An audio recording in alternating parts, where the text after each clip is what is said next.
we see today in St. Vincent and the Grenadines is sentiments gearing up for this. But you see, this is something we knew before. And I will tell you why I say we knew it before.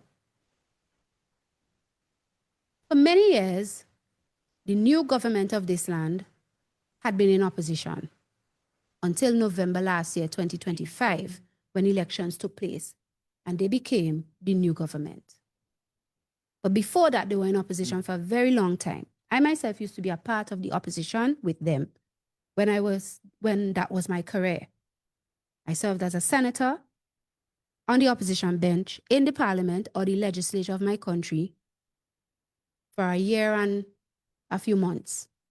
And then I was fired unjustly by the same opposition party, the NDP, who stayed in the wilderness of opposition for a very long time until God removed, and justly so, Prime Minister Ralph Gonsalves, former Prime Minister, last year, after he forced our consciences with a COVID vaccine mandate and caused great suffering upon many people, including our own brethren.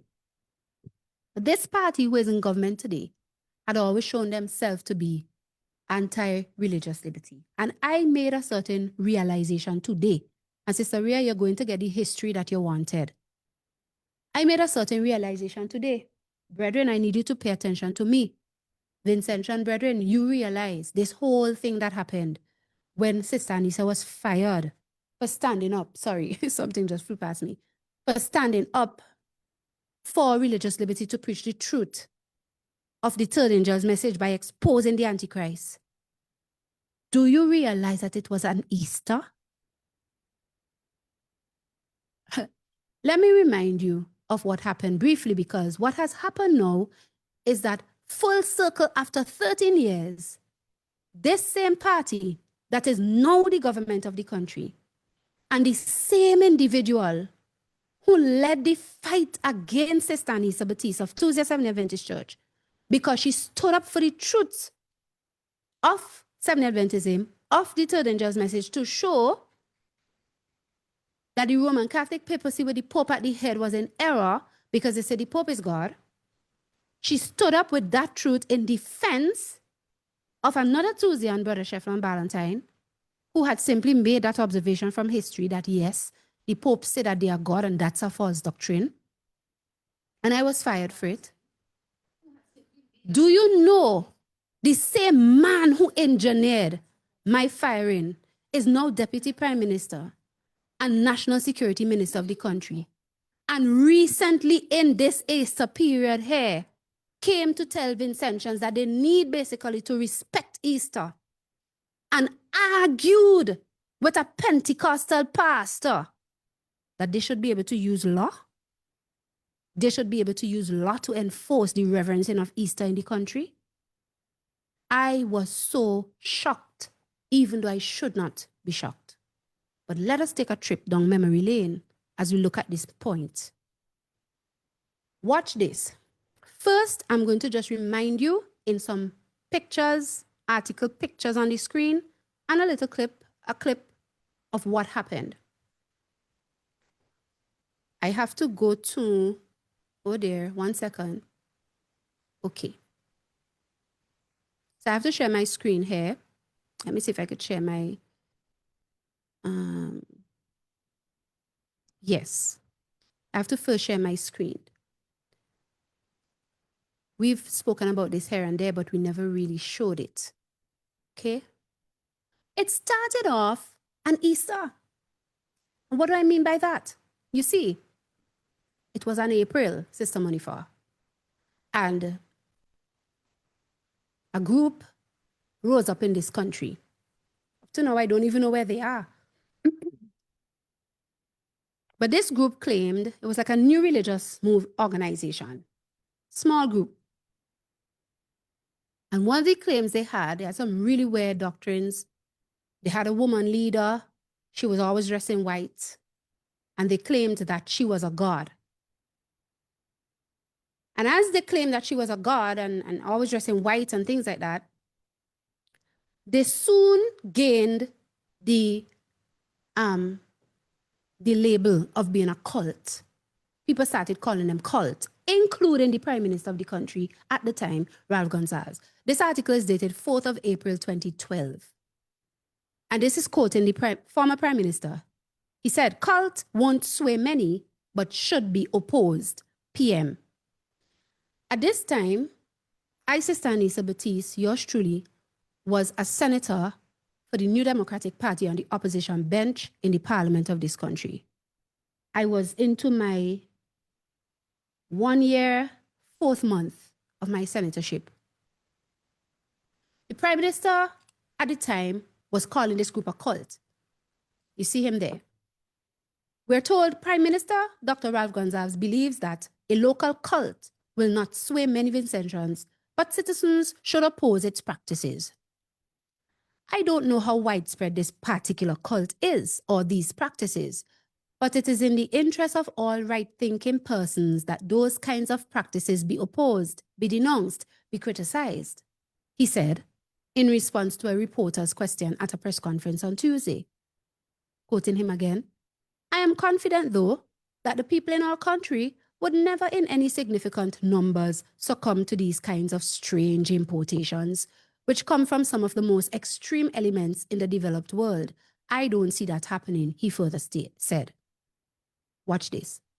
Gonsalves, a Catholic, said it was interesting that the question was being asked during Holy Week, which he said is the most important week in Christian civilization. You see, when this issue came up, Brother Calvert, it was an Easter time. Now, I can't remember all the so-called practices they were referring to with the group. All I know is that they had a woman leader. She always dressed in white. They said she was a god. And the former prime minister, the prime minister at the time, he made a lot of different statements, including calling them cult. And then news started to come that people would go and they would like kill a chicken, like a fowl, and throw the blood and the head and smear it on the steps of the people's church property, and all sorts of things was happening to the people. That wasn't right. So he comes in and he's answering and he's telling people they're a cult and Vincentians shouldn't succumb to that and all of that. Now, we as Tusians know too well what it is like to be called cult, because he had called us cult before when we stood up against his communist referendum bill. But notice he's talking, and we're told Gonsalves, a Catholic, said it was interesting that the question was being asked during Holy Week, which he said is the most important week in Christian civilization. He noted that large crowds followed Jesus Christ when he entered Jerusalem on a donkey on what some Christians today commemorate as Palm Sunday. They quote him again, we mustn't forget that when he and Barabbas were put before the people said overwhelmingly they wanted Barabbas. Free Barabbas. That was Barabbas' party that was mobilized, Gonsalves said. I don't want to be complacent and say that satanic practices are not a danger. The cult's practices, clearly, they are, and we have to oppose them. But the strength and solidity of our belief in what I have described as the most important week in Christian civilization, I don't see any of the cult prospering, he said. So he exalted Easter, he exalted Holy Week. He felt that could protect the country against the so-called cult. People would get injured through them. Some people would suffer.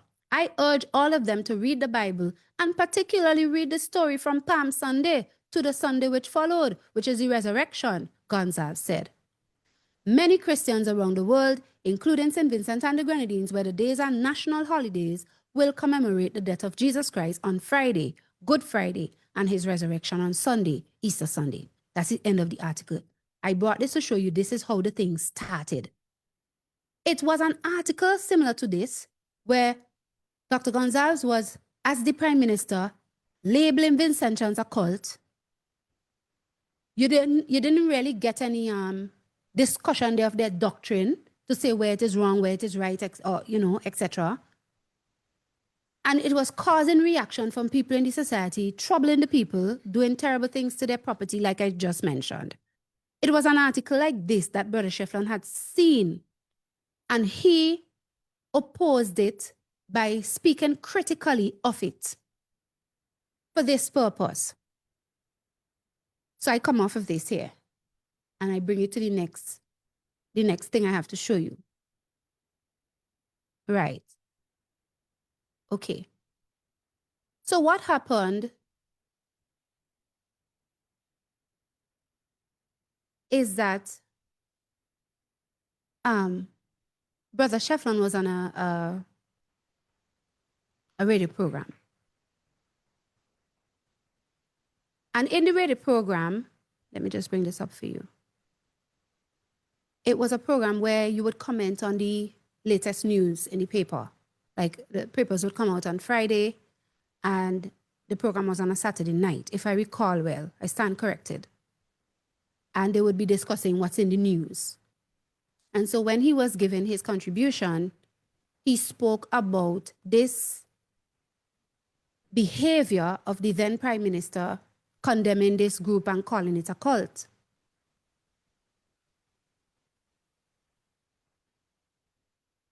I, who had been traveling at the time and was not here when that happened, when I came back, I was approached by who is the current Deputy Prime Minister. At the time, he was a vice president in our party, or the party I used to work for.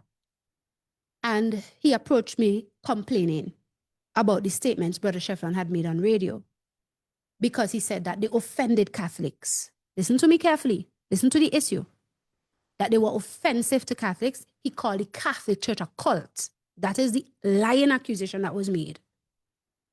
I had not heard the statement. I let the person know that I hadn't heard the statement. I had been traveling. I just came back. I don't know what you're talking about. And I don't think Brother Shefflin would say something like that, because we don't have a habit of calling people cult from Tuesday Seventh Adventist Church. I was very strong in my position. I had no doubt that that hadn't happened, even though I hadn't listened. But I said I would listen to the clip. The vice president at the time was trying to get me to bow, because he was saying to me that you have to do something about this, because that will make you lose your position, basically. That will put you in trouble with voters, put the party in trouble with voters. Because at the time, I was up for being selected to be the candidate for a certain area. In fact, I think I was already selected. I disagreed. So look at this one here on my screen now. April 26, 2012. Ballantyne did nothing wrong. Baptiste. This is from Eyewitness News. And you see us here, they put a picture of us. By this time I was fired, right? Because I held my position. They had meeting. They didn't want to hear me. They created a policy that says no candidate or potential candidate should make any statements that is adverse to any religion. They held the position that we had called the Catholic Church cult, and therefore I was disqualified. I insisted it wasn't so. I tried to play the tape for them. I'm going to play the tape for you tonight. And they still didn't hear, and the opposition leader fired me. There was nothing wrong with Shefflin Ballantyne's comments, which resulted in the New Democratic Party's policy on religion and the dismissal of fellow Thusian Anissa Baptiste from the Senate last week, the former senator said Wednesday. Because I had my own press conference and I explained everything. Ballantyne, a one-time prospective NDP candidate, this month criticized Prime Minister Dr. Ralph Gonsalves for his comments about a religious group that some say is a quote-unquote cult. He said Gonsalves was hypocritical in his criticisms because the doctrines of the quote-unquote cult, are similar to the Catholic Church. Then they quote Brother Ballantyne. The issue I was making was the issue of hypocrisy, Ballantyne said at a press conference he and Baptiste held on Wednesday. Nowhere in my statement did you hear me refer to the Roman Catholic Church as being a cult, he further stated, adding, people can have their own perception as to whether that constitutes the launching of an attack against the Roman Catholic Church. He noted that he was remarking on a newspaper article that reported Gonsalves' comments, which were in response to a reporter's question. Up to today, no one has used the same rule that they tried to use with me with relation to the Prime Minister, he said. The opposition last week formulated a policy that prohibits its candidates and potential candidates from making adverse comments about religion. In other words, we couldn't criticize religion. Because Here he is, this is Brother Shefflin again, here he is condemning a religious group, and he is the highest politician in the land. So how come that sort of hypocrisy is allowed to pass? Ballantyne said of Gonzalez's commentary.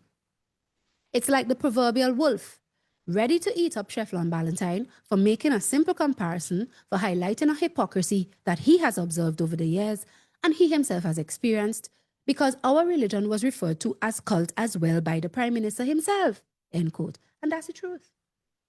Meanwhile, Batiste, also a Thusian, quoted former US President Thomas Jefferson, who said, quote, "The opinions of men are not the object of civil government, nor under its jurisdiction," end quote.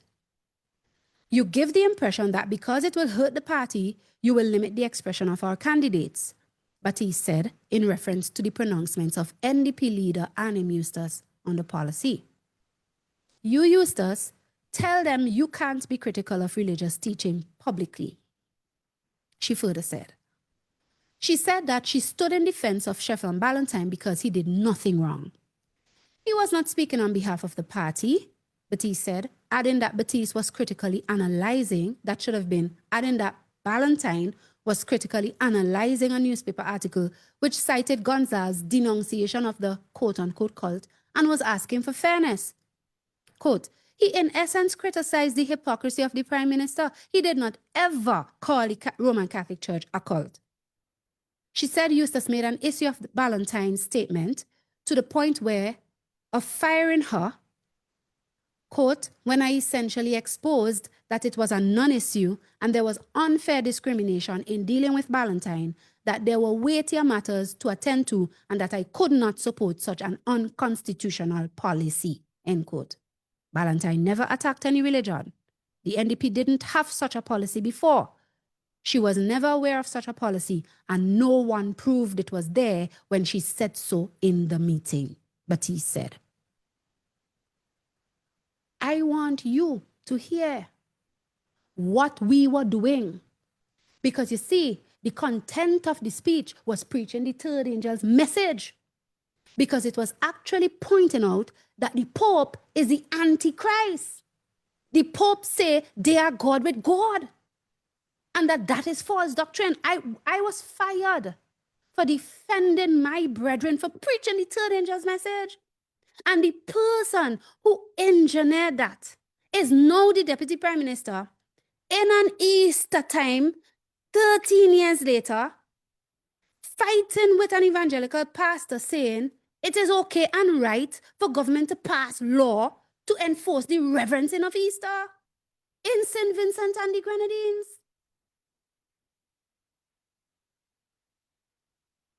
Though they were not government, they made policy law for the governing of their party 13 years ago and fired and hindered the candidacy, well, the job and the candidacy of 2,000s because we preach the third angel's message. And here we are again. Here we are again. And this time, they are not opposition.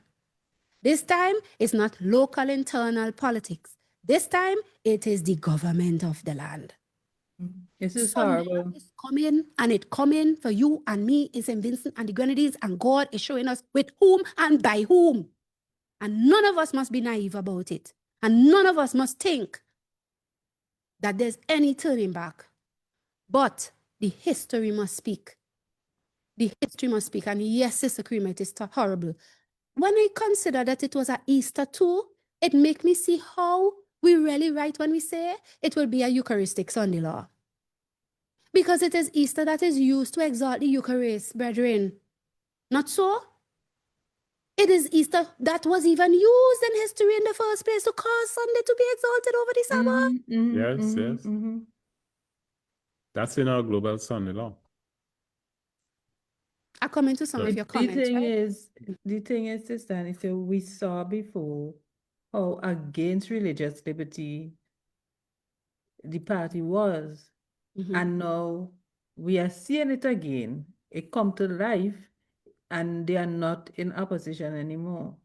So you preach the third angel's message and they oppose the third angel's message in the past. And now, well, I will allow you to play it, but it's the same principle. They are against religious liberty. He is against religious liberty That's or right. freedom. That's right. Now, because who I'm going to play for you eventually is the deputy, I'm sorry, the what is it? The deputy prime minister of the country. In fact, he is acting prime minister right now in the absence of the prime minister who has traveled for government business. So he's the prime minister for all intents and purposes. Let me see if I can make this bigger because I can't, 1 second. I had to take screenshots. My apologies. Oh, I think I have to, right. I had to take screenshots. Okay. You see this? You see this here? 25th of April, 2012. So this was the person who met me and argued with me. Oh, your brother from your church, Tuesday brother, say they call the Catholic Church a cult, etc. Lee Cock, he's the deputy prime minister today. He's acting prime minister right now. He was not the leader of the party at the time. The leader of the party is Mr. Eustace, who right now is like indisposed. He's at home. He's very sick. He's in a wheelchair. He has dementia, etc., etc. Sad to say. Leacock would have also fired ex-Senator Batiste. Now, the truth is, he is the one who started it up. He put in his mouth and he justified the decision against me. And I want you to hear how he made the issue a war against Tusians. And he made the issue us fighting Catholicism. And he made the issue that they accused us of being more loyal to the Tusians than to your government work then, although we were in opposition. A piece is pulled out of the article at the top. It says, this is him, quoting him, Miss Batiste clearly felt that her responsibilities to the Thusians was stronger than her membership of the NDP. It really had nothing to do, but that is how it was framed. So you can't work because you're too loyal to your church. But it really didn't have anything to do with that. They lied on us and they crafted a policy based on lies and they fired us from the right to private property and pursuit of happiness in that sense based on lies. Fired me, hindered the brothers' candidacy. Kingston St. Vincent. Anissa Batiste would have also lost her Senate appointment if Vice President of the New Democratic Party, St. Clair Leacock, were party leader. Leacock said on Monday that he fully supports the decision of opposition leader Annim Eustace to fire Batiste from the Senate. But here is he who told Eustace the complaint. The whole thing was engineered by him. If when you think of Daniel's experience, there was one person who ran to the others and then make up the story and then went to the king, that one person there was Leacock. Eustace, who is head of the NDP, fired Batiste last Thursday after she wrote in an 11-page letter refusing to abide by a party policy to refrain from making adverse statements about religions. Quote, if I were in a position of Mr. Eustace as leader of a party and someone had written me a letter in that way to be so offensive, to be so insensitive, to be so abrasive and downright rude, I would have made the same decision Mr. Eustace made, Leacock said. All my letter did was, you know me, give all the evidence. I quote the transcript of the audio from Brother Shefflin. I quote whether it's Jefferson, quote the Constitution, quote everything and put them in their place. Because you don't get to come and tell us that we can't preach the third angel's message. He said I would have terminated and revoked their position because I couldn't see how he, Eustace, could have, out of self-respect, continue to see himself as leader of a party where anyone could feel they could be so disrespectful of him and continue to be a member of the organization. It doesn't work that way. It simply doesn't work that way, he further said. Leacock, speaking on an NDP program where Eustace was also making his weekly appearance, said that the development is an indication that we have to tighten the level of party discipline so that we can accomplish the mission that is there to gain governance. By the way, they were in opposition 2012 and they never won government until last year, 2025. And that is largely due to the fact that God put down Ralph because of the Maxine mandate, which we, Tuesday Seventh Adventist Church and Tuesday Institute for Religious Liberty, educated the whole nation about and caused people to see the evil of it and the Maxine itself, where they were telling people to take the Maxine even though they didn't support the mandate. Politically expediently so. The opposition, that is. You see how long God kept them out of government? And they were in opposition before that too. When they fired us, when they fired me 2012, more years would pass, 13 more years to be exact. Think about it. Before they could get back into office. I want to say that membership should be assured that their trust is vested in good and capable hands, wise and collective leadership. And Mr. Eustace at the moment is exercising prudence, measured positions that can carry St. Vincent forward. No. Anytime you go against religious liberty, you go backward, never forward. So let me just pick out the pieces where he said what he said about Tuzia and so on. We are told here, the policy was adopted after Shefflin Ballantyne, a prospective NDP candidate in the next elections, constitutionally due in 2015, said on radio in early April that the Catholic Church has doctrines similar to those of a church here that has been described as a cult. The similar doctrine was really that they were saying the people called a cult. The woman said she's a god, the leader. And Shefflin was saying, well, the Catholic Church says that the Pope is God. So why is Gonsalves calling the people's church a cult, but he not calling his own Catholic Church a cult? Both Batiste and Ballantyne are members of the Thusia Seventh Adventist Church, a splinter from the Seventh Adventist Church. And Sister Anisia, just before you go on, right? Brethren, if you're listening to Sister Anisia, also note that here was Brother Shefflin, right? Who was interested at the time in being a candidate for the NDP,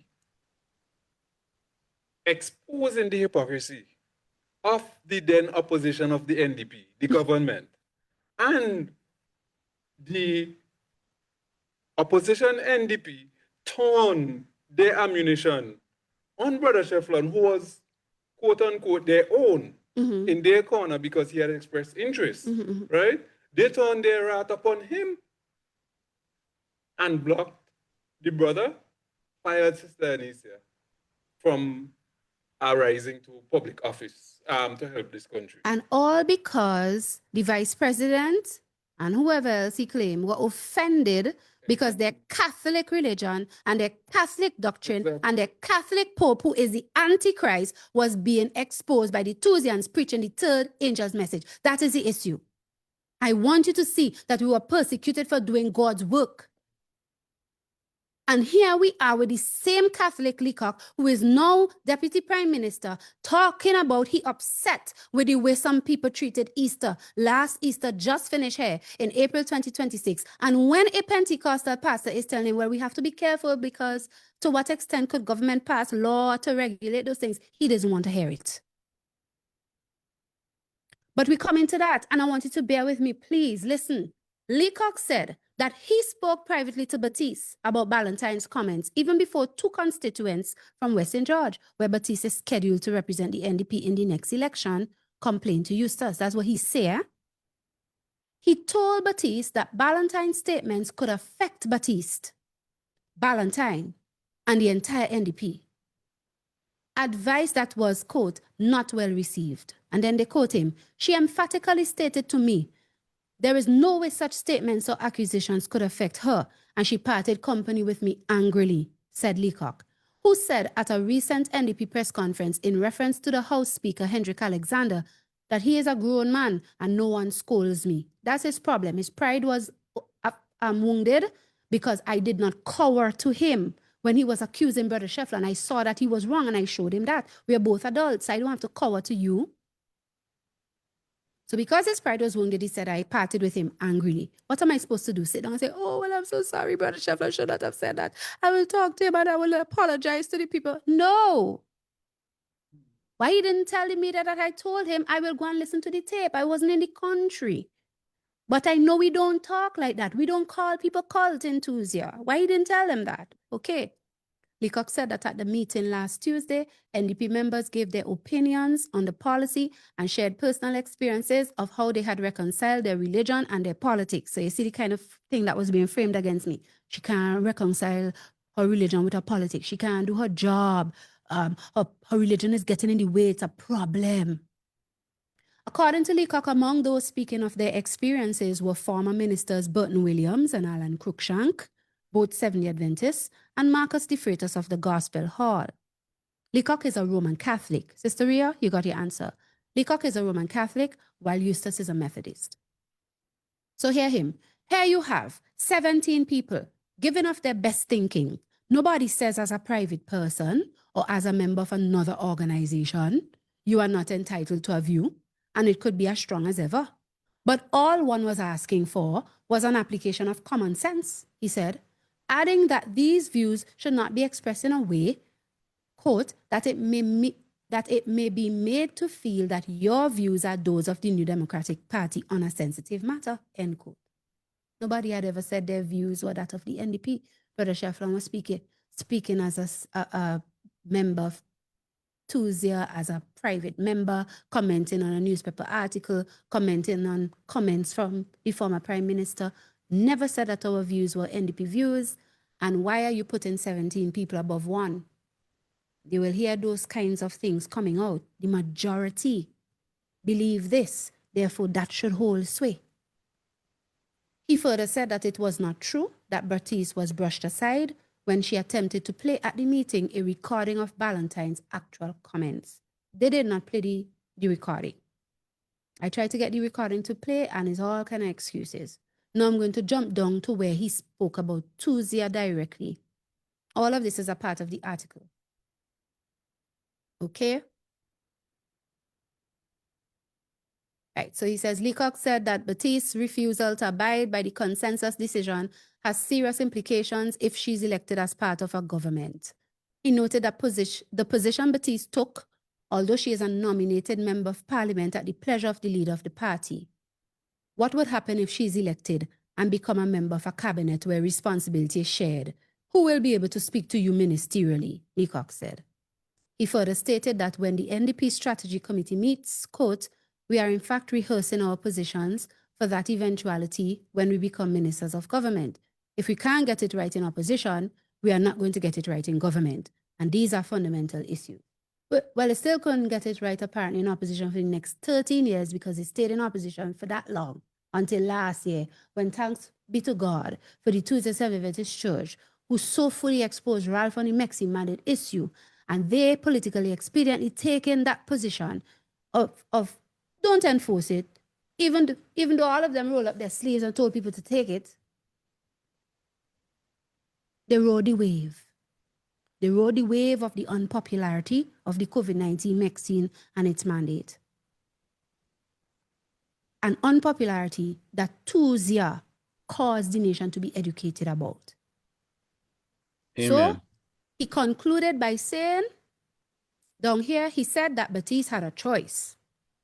And Miss Batiste clearly felt that her responsibilities to the Tuzians were stronger than her membership of the New Democratic Party. And that's the choice. What she is basically saying, he's speaking for me, what she is basically saying is that these two things can't coexist. And if something has to give, it is that of the New Democratic Party. I never said that. I had coexisted for an entire year and 4 months. I was the party's, I was the then opposition's, shadow minister for the Ministry of Family, Gender Affairs, Persons with Disabilities, here it is, Ecclesiastical Affairs. I sat on select committees where bills of incorporation of different churches would come to the select committee. And I was put to sit on that select committee to go through the bills and to determine if the government should agree that this or that church who was seeking official incorporation into the state should get it. I never denied anybody religion. I never said this church shouldn't get incorporated, this one should, nothing like that. I was coexisting fine as a Tunisian, doing my work. But lies and propaganda were created. Why? Why? Let me emphasize why. Because we held the position that the Pope is a false Christ because he teaches that he is a God with God. That's no different from the church that was saying their woman leader is a God and the prime minister is a hypocrite because he's a Catholic. He must know in history the popes have said they are gods. And if he could call the group a cult, why he don't call his own Catholic church a cult? That is all. But for us, that is more than just all. That is the third angel's message, where you have to warn people about the Antichrist. Here is wisdom. Count the number. And you know it is the Pope. You have to say Babylon is fallen. For that, I was fired. For defending the right to say that, I was fired by a party that wanted to be government. So here's a history video that will give you the testimony from 13 years ago. 13 years ago. Take a look at this. Right. And then we come forward to the current day where you see the same man, the same officer, who is now Deputy Prime Minister, speaking. I remember when YouTube, when this issue came up recently, YouTube had not so long restored my YouTube channel that had been moved, where I used to post all these videos. At the time, I was doing a program called Serving the People, right? So you would understand, right? That's 13 years ago. That's my past.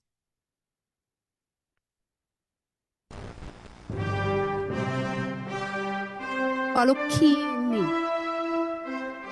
And you will hear the actual clip of the comments Brother Shefflin made on the radio program.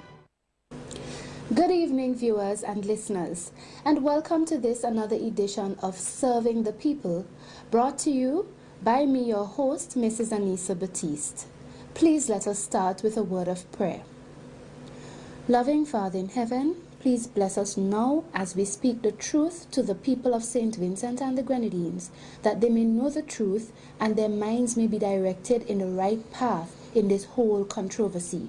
These mercies I ask of you through Jesus Christ. Amen. Yeah. And now, my dear viewers, let me remind you that if you wish to contact me, the email address is servingthepeople.ab@gmail.com. Or you may call me. The telephone number is 528-1015. Let me introduce you to my guest this evening. His name is Mr. Shefflin Ballantyne. Shefflin, greet the people. Good day to you, St. Vincent and the Grenadines, and it's indeed a pleasure speaking to you today, and thank you very much for having me. You're welcome. Now, St. Vincent and the Grenadines, I'm happy to be bringing this program to you once again. It has not ceased, serving the people. I know that in recent times there has been a controversy surrounding me and Mr. Ballantyne, where I have been fired by the opposition leader from my senatorial position. He had it revoked through his instruction to the Governor General.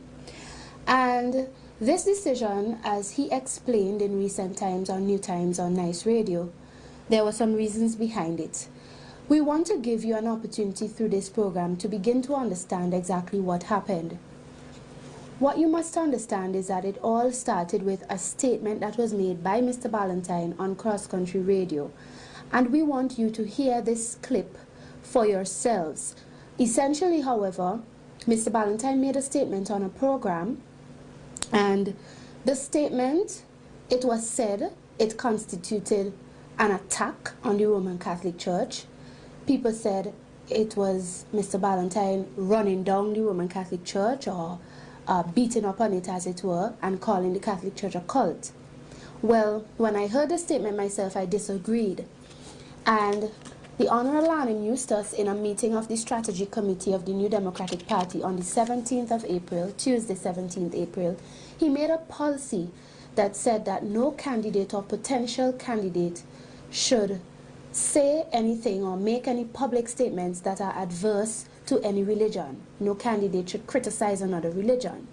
And I disagreed with the policy because I felt that in the first place, the statement Mr. Ballantyne had made did not constitute an attack or saying anything adverse to any religion. And because of my protesting against the policy and explaining why I wouldn't follow it, I was fired. But we want you to begin to understand what really happened. And in this program, one of the things we want to do is to let you listen to the clip itself and hear for yourself exactly what was said. So listen carefully. Welcome back to Cross Country Media. We were joined by Chef from Valentine, and I will allow him to make his opening statements. So this is the actual radio program recording, okay, that I was approached about by the then Vice President of the NDP in opposition to say that Shefflin had called the Catholic Church a cult and that would hurt me and hurt him and hurt the party as candidates and so on. We played the clip for the nation. This was a national program that I used to have. We played the clip for the nation to hear and to judge. So you listen to what the brother had said. Yeah, good night to you, St. Vincent and the Grenadines. Good night to you, members of the panel. Once again, thank you for having me on tonight, Joel. Good night to everybody. I don't know if opening statement means I go straight to the issues. Yes, yes. All right. In the papers this week, I'll begin with the newspaper. I heard a bit of the comments on my way. First of all, let me apologize for being late. Right? I just coming straight from church. I did that already for you. Yeah. The front page of the news. PM condemns satanic cult. People could get injured through them. And below that you have satanic cult creates stir. I read this article. I read this article this week.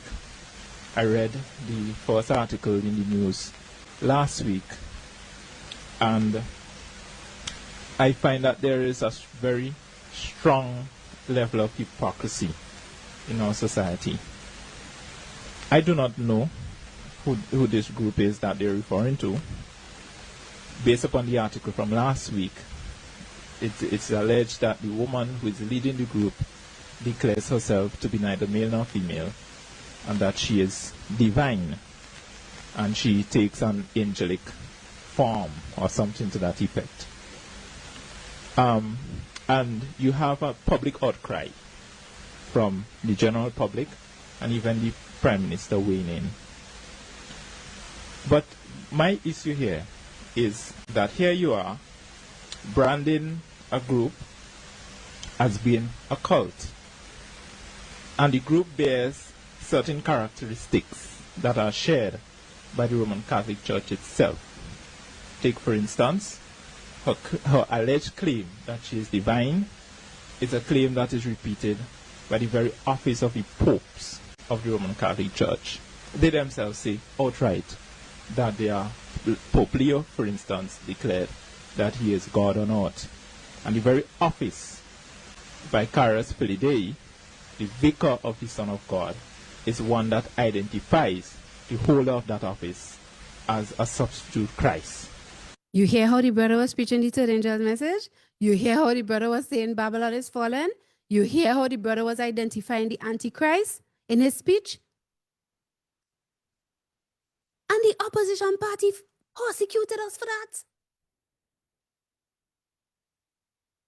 So, when we are thinking of the injury that can take place by persons following certain religious groups or doctrines, we must not be hypocritical about it.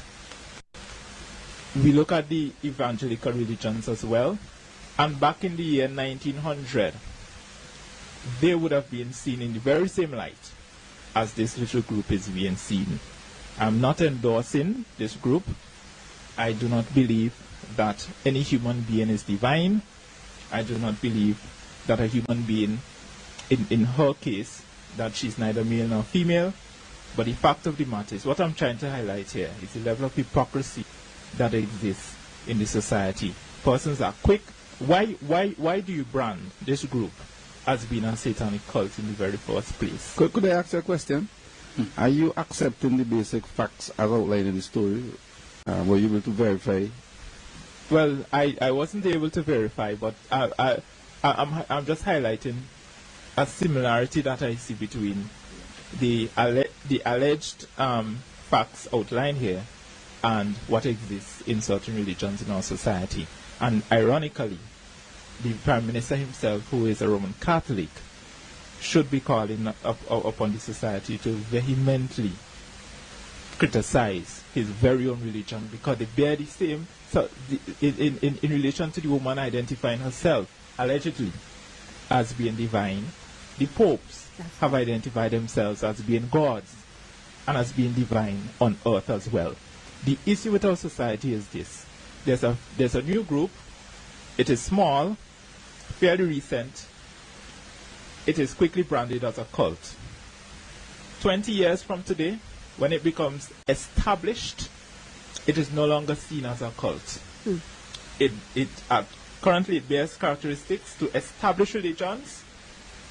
It is seen as a cult. The established religion is seen as established and well accepted. It is this sort of hypocrisy that I'm highlighting. I'm nowhere condoning if this story as it is outlined in the news is correct. I'm nowhere condoning or promoting this religion.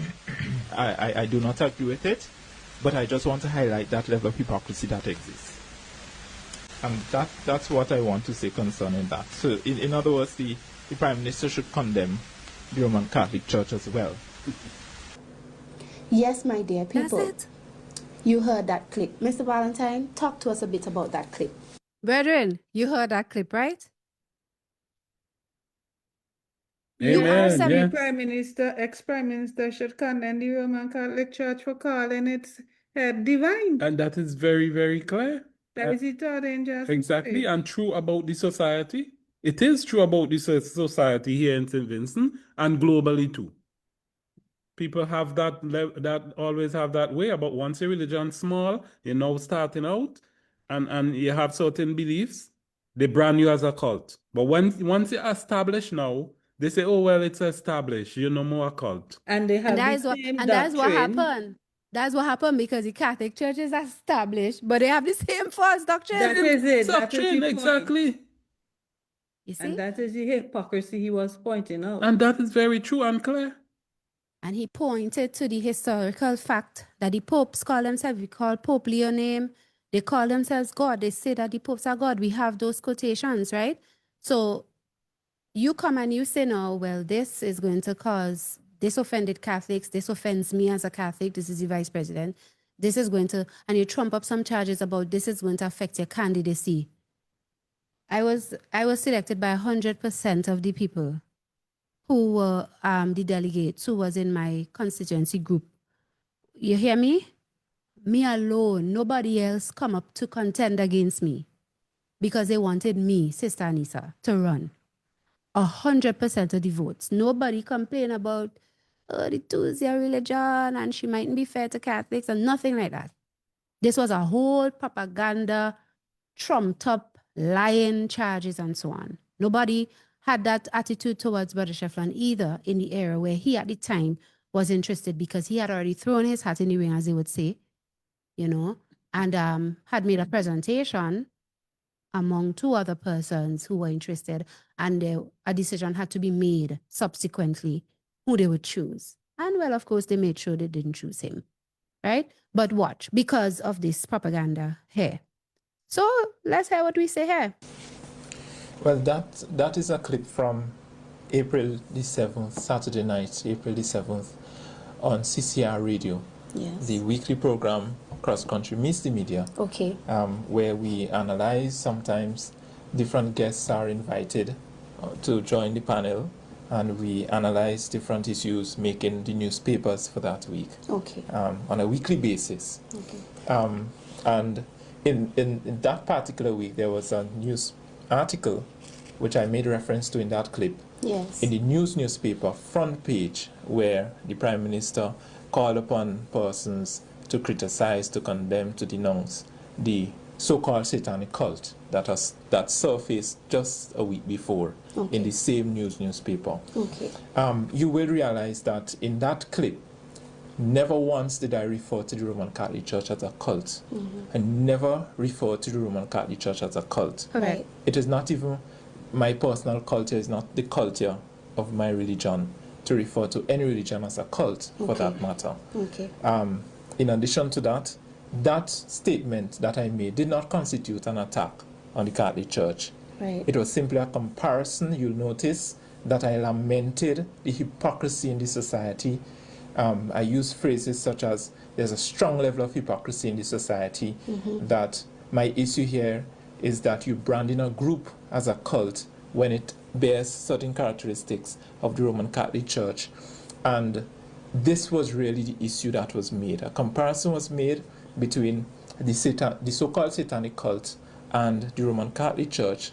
A similarity was found, and I highlighted that similarity. And that similarity was simply saying that here you have the group being described as having their leader who's a woman, and they say that she's neither male nor female, she's divine, she's a god.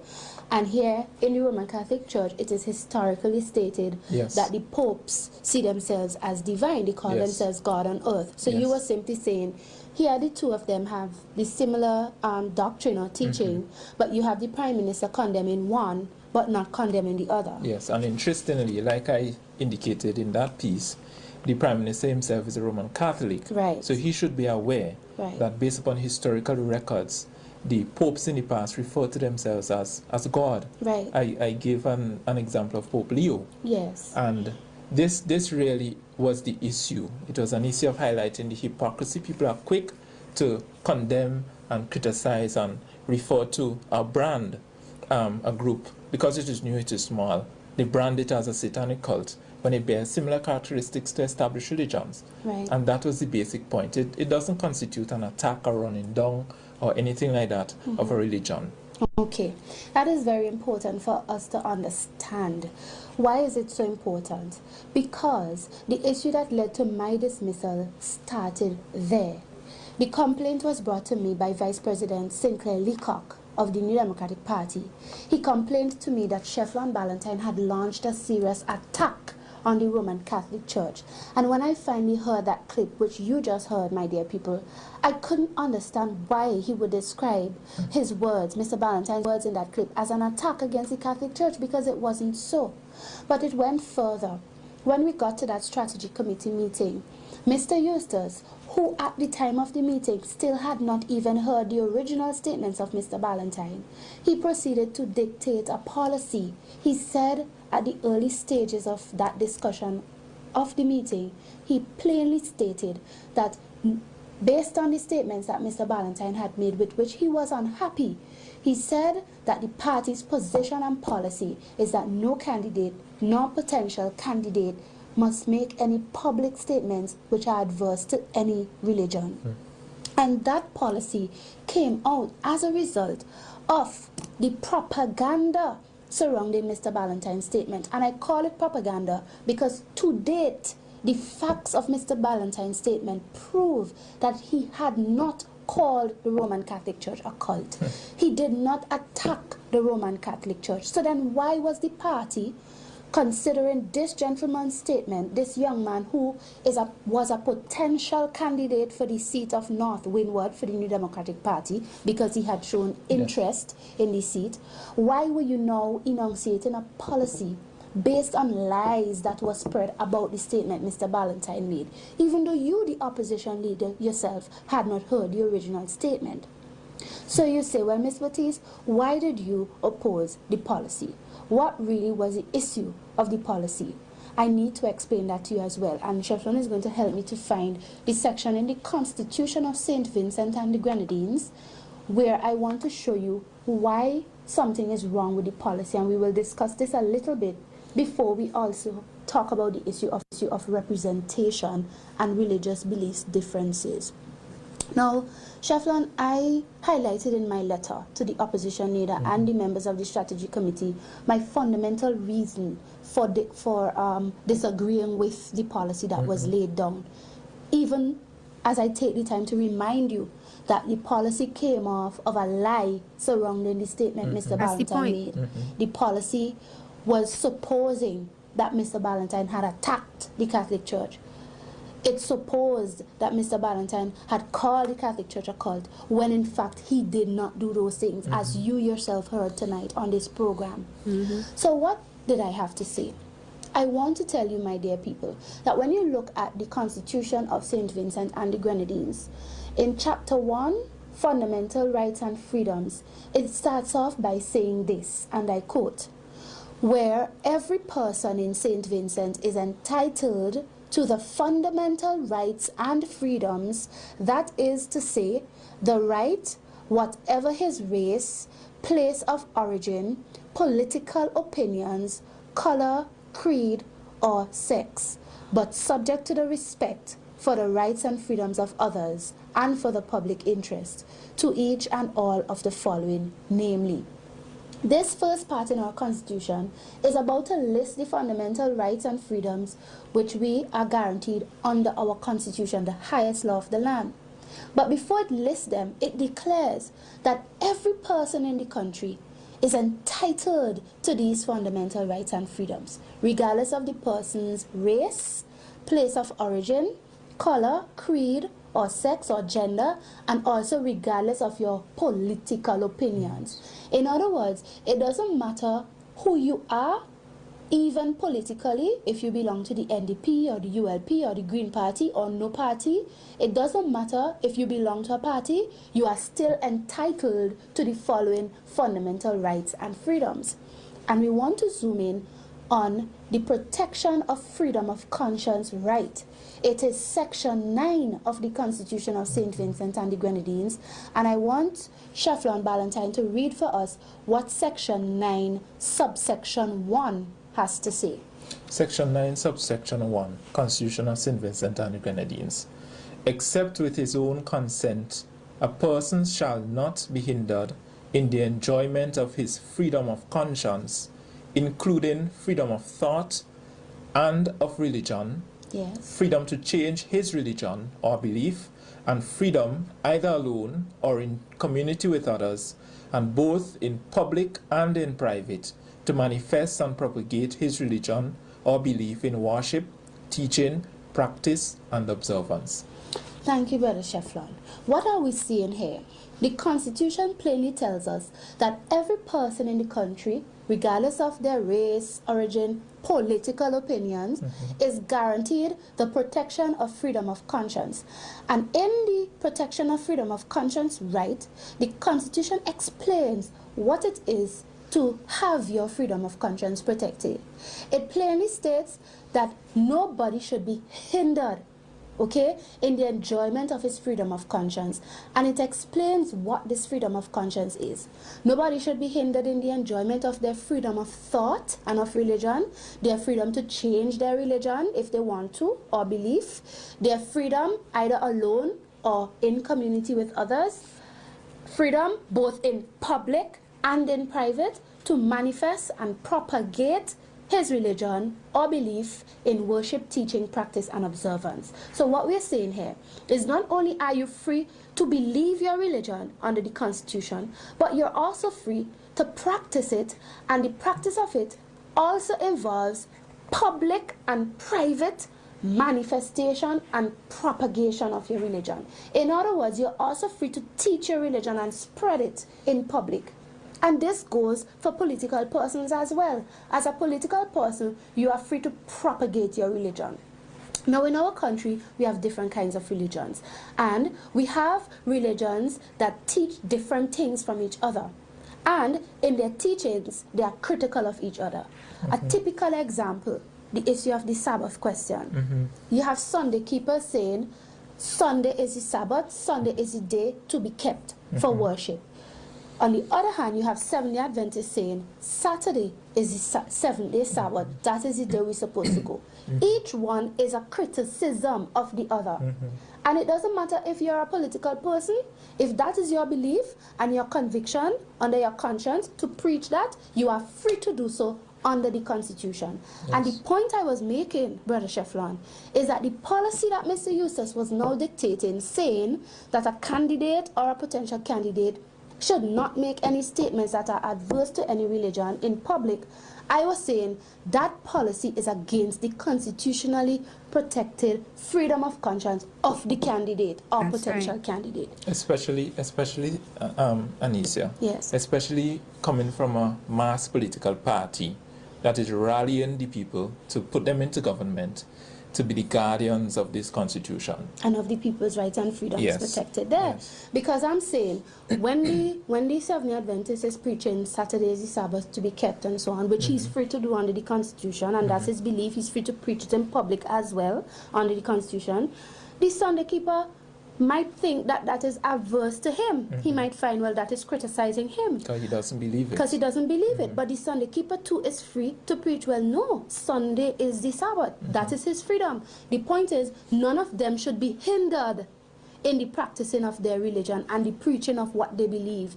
And this does not exempt, or this doesn't say, well, you could do it, but if you're a candidate, you shouldn't do it. No political party and no government should want to have a policy that is against the constitutional rights and freedoms of the people. And that is the fundamental point that I was making in my letter. And I said I couldn't follow such a policy because it was against individuals' rights and freedoms guaranteed under the Constitution, particularly the protection of freedom of conscience.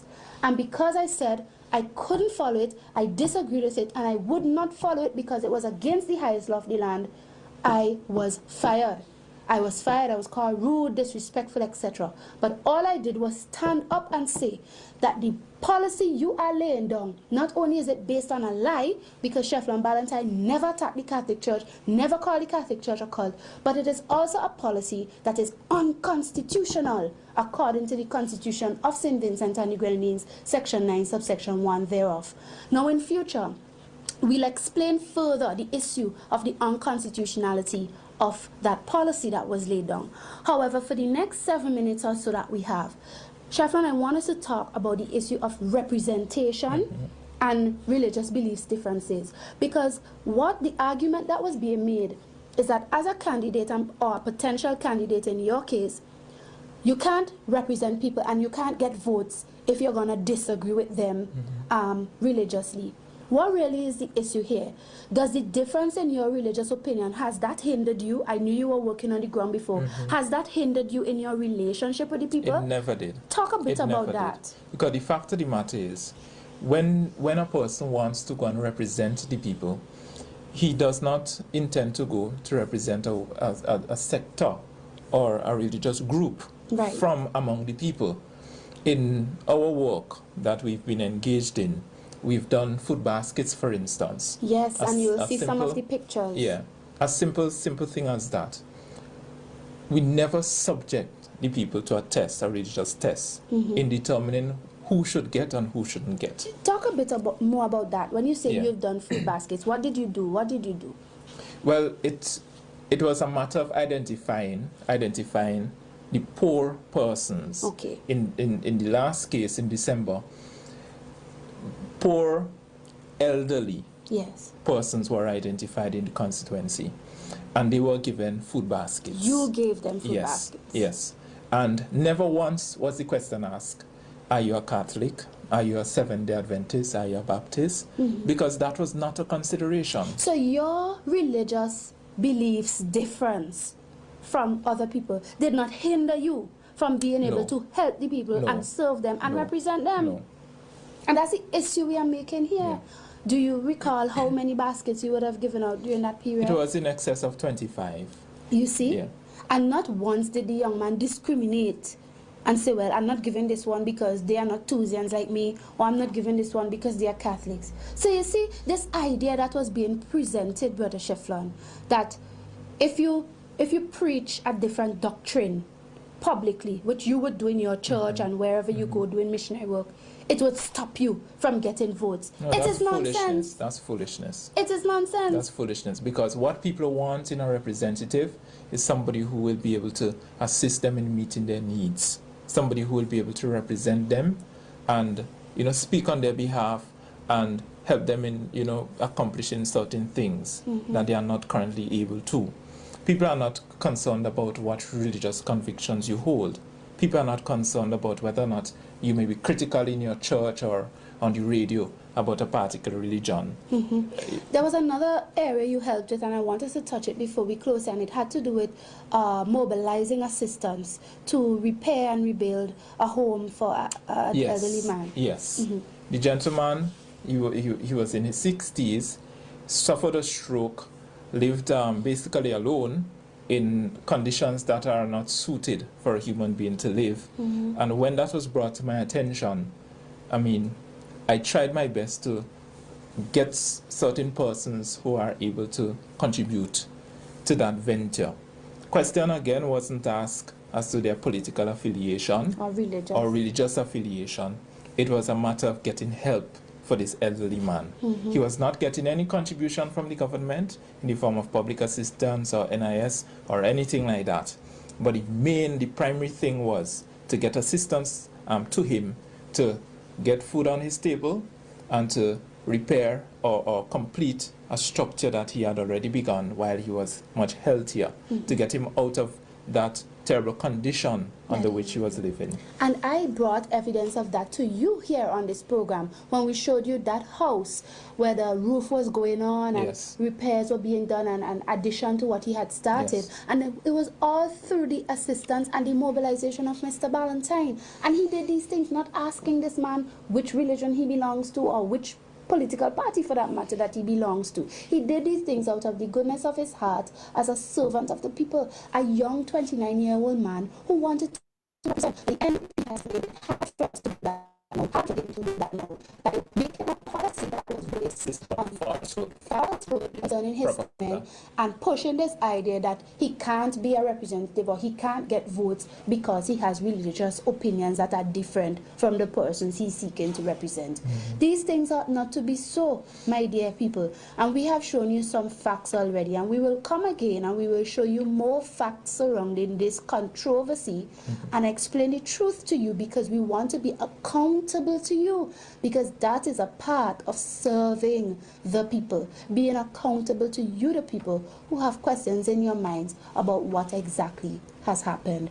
Cheflon, your last words. Well, my last words are to those persons who Apologies for the would have sticking. supported my bid to be representative for North Windward. I want to express thanks for the confidence that you showed. I still have interest in serving the people, serving the constituency of North Windward, and of course, that is a matter that will be discussed in detail in the future. But the key thing we have to take away from this, Sister Anicia, is the fact that, look, you can't make a policy based upon a lie, and further to that, you can't, you shouldn't engage in making a policy that is unconstitutional. Well said, and I join with you in that. And now, my dear people, we thank you very much for listening to us today, and we hope that you will continue to look at us, listen to us, and to support this program with your means, if you so desire.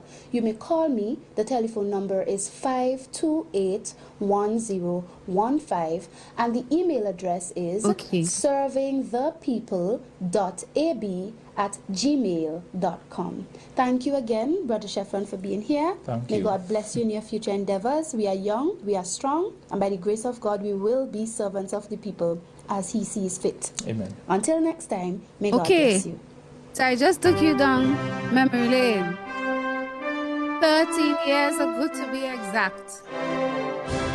And what you saw and what I hope you could take away from it is an example in history of St. Vincent and the Grenadines, of Tuesday Seventh Adventist Church in St. Vincent and the Grenadines, of how, in this case, government want to be institution, a parliamentary body, the opposition, persecuted us, Tusians, because we preached the truth about the Roman Catholic papacy, because we testified to the truth about the Antichrist, which is what the Third Angel's message would have us do.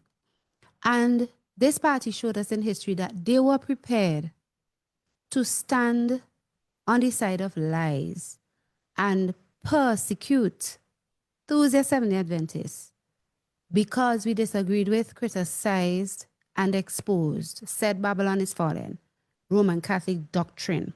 they were prepared to formulate a policy, which outside of being government, is like their law in their institution. A law against our religious liberty, a law against freedom of expression to criticize religion. And they were in defense of Roman Catholicism, in defense of the Catholic Church. And they persecuted us by denying me a salary, firing me unjustly. I know Tommy was saying earlier, oh, I should have sued them and all sort of things. But Tommy, no, I didn't sue anybody. As a matter of fact, years later, around 2016, 4 or 5 years later, when the very party leader who fired me had to step down because he was aging and not well and all kinds of things.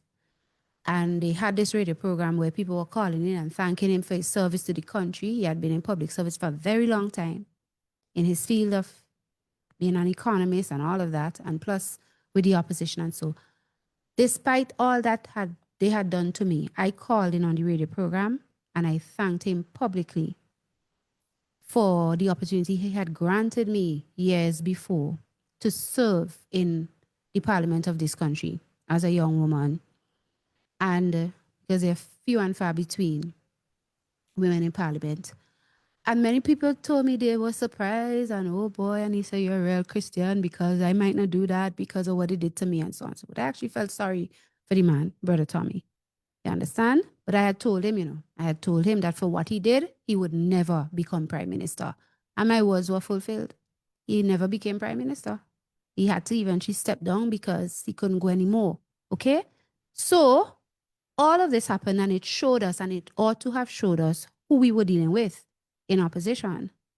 Are people who would prefer to stand by policy, by law, by rule, institutionally, with Roman Catholic doctrine being enforced against liberty of conscience.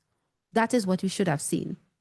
Fast forward 13 years later, and this is what we are seeing from the same individuals too.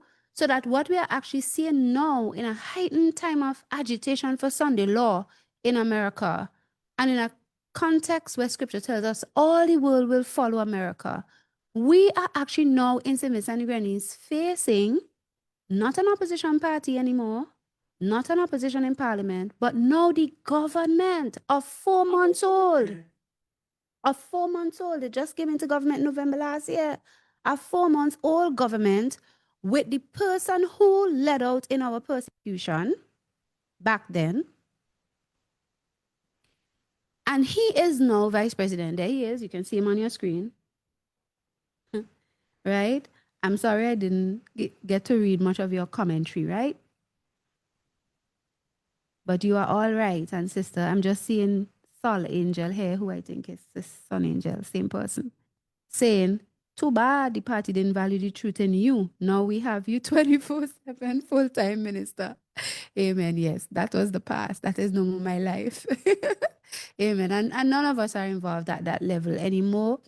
And, I remember last year God sent councils to raise ministers in this church that we shouldn't even get involved in voting because considering the lateness of time, considering the situation.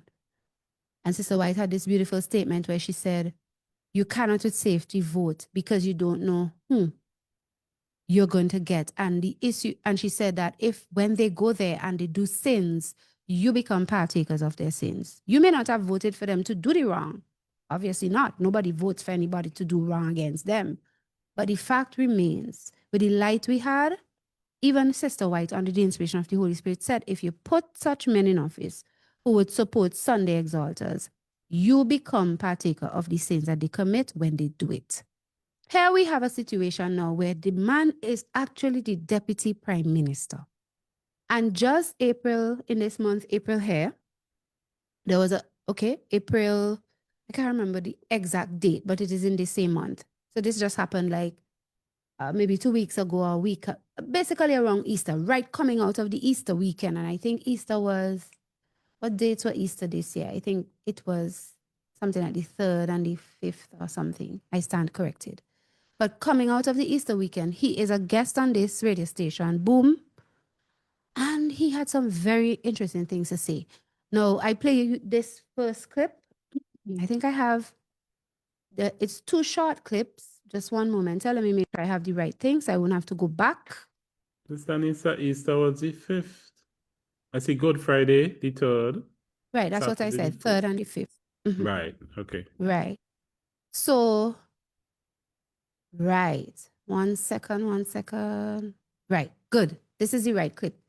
So what you will see first is just a separate clip by itself, where in his conversation with the host of the radio program, he made his observation about something he wasn't happy with, and it had to do with how some people, marked the Easter weekend. Apparently, there were some promoters who sort of complained that they didn't do as well financially as they could have if maybe like the Ministry of Tourism had supported their endeavors, because they were putting on like parties or shows around the Easter time. Because you may know that in our country, like in your countries, the Easter holidays are actual holidays for everybody. So there's no work, it's shut down, right? And so he was complaining that he heard promoters and people who create parties and so on complaining that the Ministry of Tourism didn't give them more help in supporting their promotions so that they could make more money. Because these people clearly don't care anything about Easter in a religious sense, and they just see it as a holiday to make money, right? As they often do with many other holidays, Christmas included, Valentine's, whatever the case is. They have their parties, etc., etc. The Deputy Prime Minister took the time to comment about that he was upset about it because of the reverence he has for Easter. But what is worse? I mean, any politician is free to say what they think about religion. They're free to advocate their own religion. They're free to say people should go to church, whatever. They're free to express religious ideas, etc. That's not a crime as a political figure, as a government. Where you go wrong is when you begin to advocate for and indeed pass law that would establish a religion, which includes religious practice, religious festival by law. And that is where the larger part of this clip comes in, because here you will see an exchange between the Deputy Prime Minister of St. Vincent and the Grenadines in 2026 and a pastor of a church called, what is it? Kingston Baptist Church. This is like evangelical, Pentecostal kind of tradition. And a pastor comes on to the program as a guest because he has a segment of that morning show.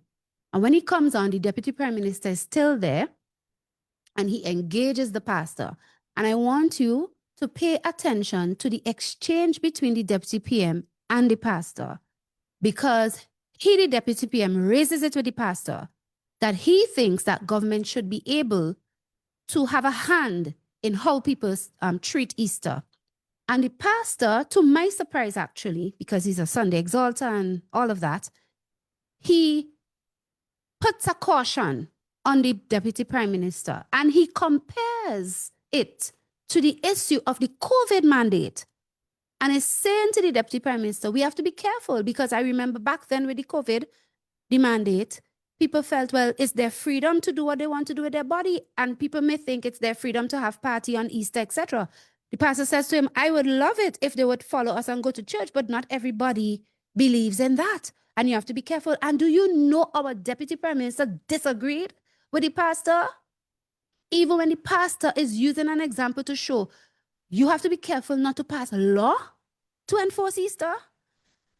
Do you know the Deputy Prime Minister highlights the issue of morality to say that perhaps this is the reason why we have all the problems in the country? Because he thinks that lack of reverence for Easter is what has caused the immorality.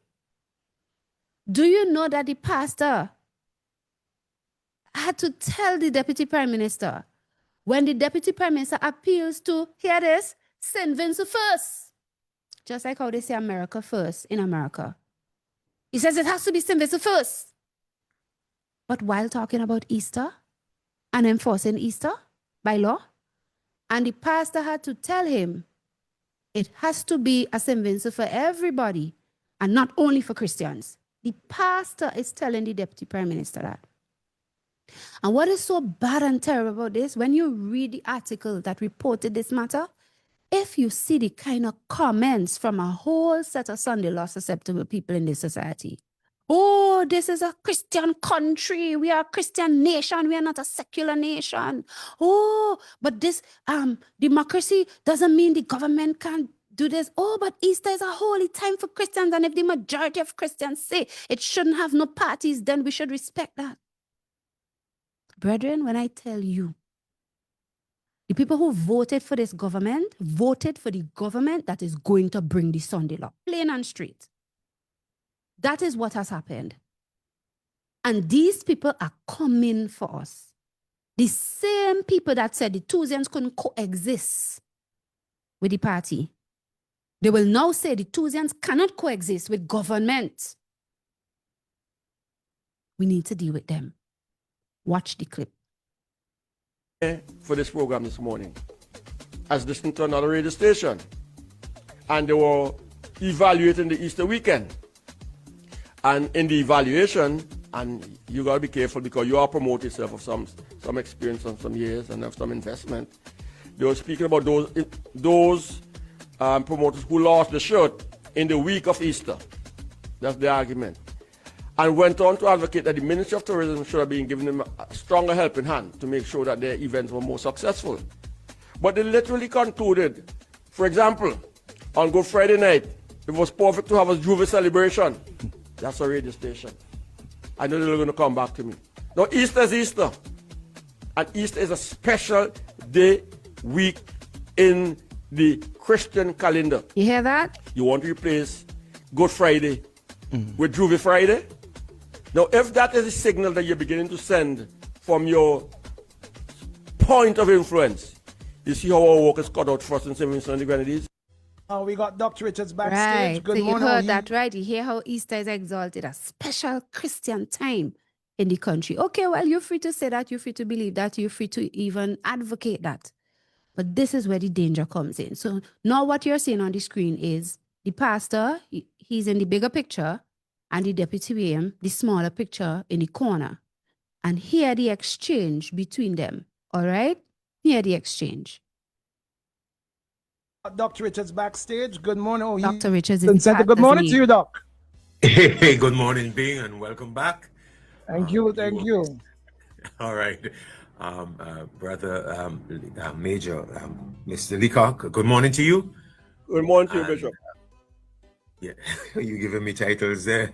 Well, I don't have that Not a time. bishop. That's all right. And good morning to Sylvia. Was that a cabinet decision? I value, thank you. Thank you. I value your time. I thank you that you have made time for us on behalf of the nation, ask you some incisive questions. I appreciate that. I'm respectful of that time. I'm respectful of the fact that question me. yeah. Well, and feed you. I'm respectful of the fact that there are other people who want to get on. But I have a couple of things. I will be short as I can, and back out of the way so you can continue. But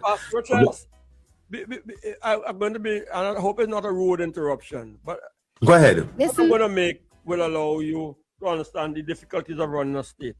I was saying to Bing, before I came on the station this morning, I was listening to another radio station. And their conversation essentially was why this week that just went by there failed and how many promoters lost their shirt, didn't get the food sold, the ice boxes didn't make any money, there were not enough patients at the particular places. And almost one closing statement, and it irks me, so I'm not going to hear more about it, is that, for example, on Good Friday night, they could have had a Juve to lift the weekend in. Now, how does that square with the Easter celebrations? Listen. It asks the question, what kind of country do we want? Major, Listen. we're in a democratic country. I listened. I live in the vicinity where you can hear. I was shocked. I was appalled, but at the same time, I was understanding. We are in a country where, in as much as Christians and Bible-believing people have rights, there are people who don't have that spectrum and base of belief, and they have freedoms too, and they have rights, and it is something that we have to negotiate and respect the rights of others to have a life according to their beliefs and according to their value structure. We can't, as much as I would like to impose, and as much as I like them to have this congruent value structure with us, as I reflected on the weekend, we want to have services, we want to praise God, but there are people who want to party, there are people who want to live out what their value structure, how it is constructed. You listening? And I thought through the tensions of being partial and giving license to Christians and Bible-believing people to do your thing, have your Easter services and to do all of that. And at the same time, to what extent can a state, the rules of governance and restrict freedoms of people in this way, to tell them you can't exercise your right to have a party, you can't exercise your right to have a fete, you can't exercise your right to do what you want. As uncomfortable as it is, Major, my perspective is that when we start doing this, and what is good for the goose is good for the gander. Today, you might want to restrict those who are doing that, but tomorrow the very same principle can apply, where instead of that group being subdued, it could very well be that the very laws and rules and regulations that you might put in place to restrict and subdue the freedoms of that group, it might turn around and bite you where other people's freedoms. So I don't want to be in a position where I am told as a Christian, you can't have a service. I know how I would feel, where you can't have a worship, where you can't have a wet fete on Good Friday or Tuesday on Good Friday. You don't want I don't want to be in a position or the store should open to sell the strong rum and we should put a I think all that is part of democracy. Right, and conscience and value structure. Nothing to do with value systems and the character and how society is developed. That's your position. People, to a certain extent, you have to you need guardrails for society, but to the extent to which these are going to be. Why the police force have the work cut out? I know if you're not familiar with how the gentleman speaks, and sometimes the song, it might not come out clear, right? But this thing is so bad. As I listen to this again, right? Here is the pastor telling him, look, I am a pastor. I would be glad if everybody goes to church on Easter, etc., because clearly this pastor celebrates Easter. But I am cognizant of the fact that not everybody believes like me. And people have their freedoms. They may not want to do church and Easter and so on and so forth. They may want to have their party. They have their freedom. The pastor is trying his best to explain what he thinks that people's freedom to do whatever they want to do should be respected. And he is not speaking about crime here. He's talking about things that are otherwise accepted by the same government, party, carnival, etc. And the pastor is clearly appealing to his sense of you cannot force people using rules of governance to restrict them and tell them they can't party if they want to party, even though we may believe that they shouldn't have party during Easter time. That's essentially what the pastor is saying here. The pastor even tries to appeal to him to show that, look, today it might be the group that wants to party, but tomorrow it could be me. I don't want anybody to tell me what I could believe and practice in my religion. So God even allows, through the pastor, the point to come out about how what Leacock is saying he wants here could down the road affect the practicing, the prohibition of the free exercise of a religion that perhaps his government says shouldn't be practiced. Today it may be the party goers shouldn't have party on Easter. Tomorrow it could be the government saying this religion shouldn't practice this religion. These are the kinds of things that Pastor Richards here is appealing to the Deputy Prime Minister to consider. And instead of listening to the man and reasoning with him and seeing that what he's saying is right, he's throwing out sarcastic remarks to him to tell him, so you saying people could have a juve on a wet fete on Easter. All that is a part of democracy. And throwing out, snide remarks and so on. And the pastor is trying to reason with him and tell him, well, no, I know there should be certain guardrails. The deputy prime minister also mentions, so they should open the shop and sell strong rum. Hey, they sell strong rum all the time. What do you want to do now? Go back to some old rules on the books and say, no shop should open and sell strong rum because it's Easter? Then what next? No shop should open because it's Sunday? Then what next? Nobody should go to the beach on Sunday? Then what next? Sunday blue laws? This is what we are hearing here from the deputy prime minister of the country. And it is clearly not a case where he is saying, I'm just advocating and say people should be more holy and so on Easter. The pastor clearly appeals to the issue of restrictions using rules of government. And the deputy prime minister did not deny that that is what he wants to do. So we are actually dealing here with a case of a deputy prime minister 4 months into government in St. Vincent and the Grenadines expressing openly, publicly on public radio that yes, he believes that government should be able to enforce reverence for Easter by law. And this is the same man who persecuted, listen, if you don't keep the mark of the beast, the Bible says if you do not accept the mark of the beast, you will not be able to buy or sell. When Sister Anissa was fired from her job, no salary, you mustn't be able to buy or sell. For what? For defending the truth against Catholicism. The truth that exposes that it is Babylon that is fallen. The Pope said that they are God. And that is a false doctrine, and that should be condemned. So what do you think is going to happen in the very near future? With men with thinking like this, you're going to hear him openly tell the pastor. When the pastor tries to appeal to him further and say, are you with me? Do you understand what I'm saying? He says, no, I'm not with you. Listen. And I agree with you, Sister Denise. Amen. Well said to the pastor. But are you with me? You understand what I'm saying, No, right? I'm not with you. You hear that? You're not with me. No, I'm not with you at all. You hear that? Societies have to have certain parameters. And democracy anticipates that. I don't think democracy ever anticipated that society is to descend to the point where you do what you like. So that's not my interpretation of what the word democracy. That is a wrong means. Presentation of it. And that's what. Because watch, they do as they like on Carnival. They do as they like with any other party on another weekend, on another Friday night. So the issue here is not that democracy anticipates parameters where persons can't do as they like, as if you're trying to stop some illegality. On other occasions and on another regular weekend and a regular Friday and a regular Sunday, you would not call a party doing as they like. But because you have reverence for Easter and because you exalt Easter Sunday and Good Friday, you want to dictate the same reverence by law, by rule. You want to dictate the same reverence, the same exaltation unto everybody else, whether or not they agree that it should be reverenced and exalted.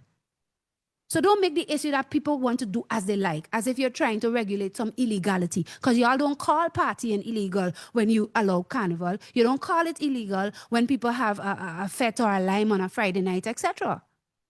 You see what I'm saying here to you, brethren, my dear people? This is what is going on. This is what is going on. And when they talk about when he says democracy anticipates parameters, he is basically saying, you know, hey, we have the majority, you know. Democracy, there is mobocracy.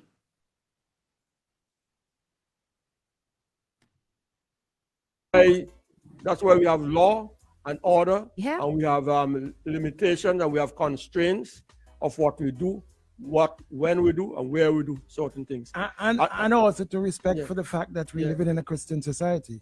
So if I that part was said by the host, by the owner of the station, who, by the way, I don't know what happened. But by the way, a few days, just last week there, this same radio station, the whole station got burned down. The whole station got burnt down. That owner of the station there, Bing, he just came in there and say, people must have respect for the fact that this is a Christian society. A week later, a week and a half or something, just last week there, the station got burnt down. I'm telling you, a fire took place. The fire started in one building. The fire spread to other buildings. He was on the media holding his head like this. The whole thing got burned down.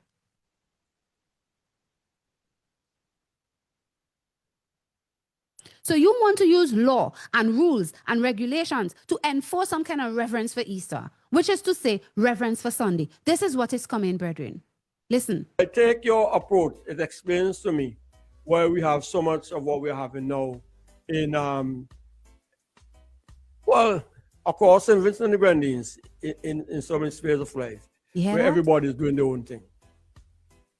Thank you, Major. I think So he's accusing the pastor of supporting what we have what is going on all over the place. Now everybody doing their own thing. I think he was also appealing to the issue of the morality issues, because a lot of crime, a lot of things have been happening. We know those things are on the increase because people's personality traits have deteriorated.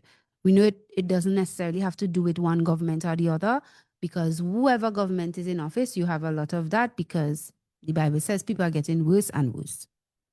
But he is saying to the pastor that, well, it's positions like that have the place how it is.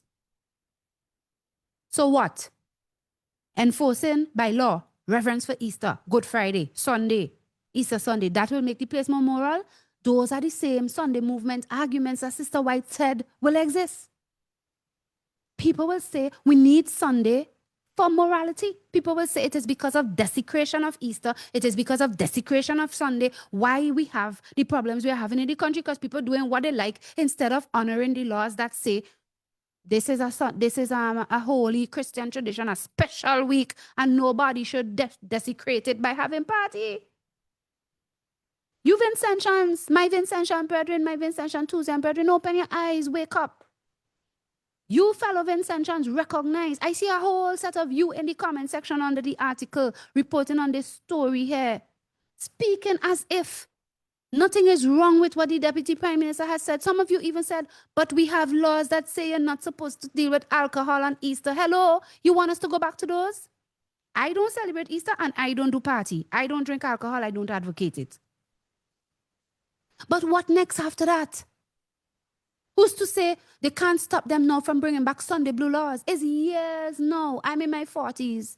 It's years now. You stop enforcing anything like shop closing on a Sunday, shop open on a Sunday, shop selling everything on a Sunday.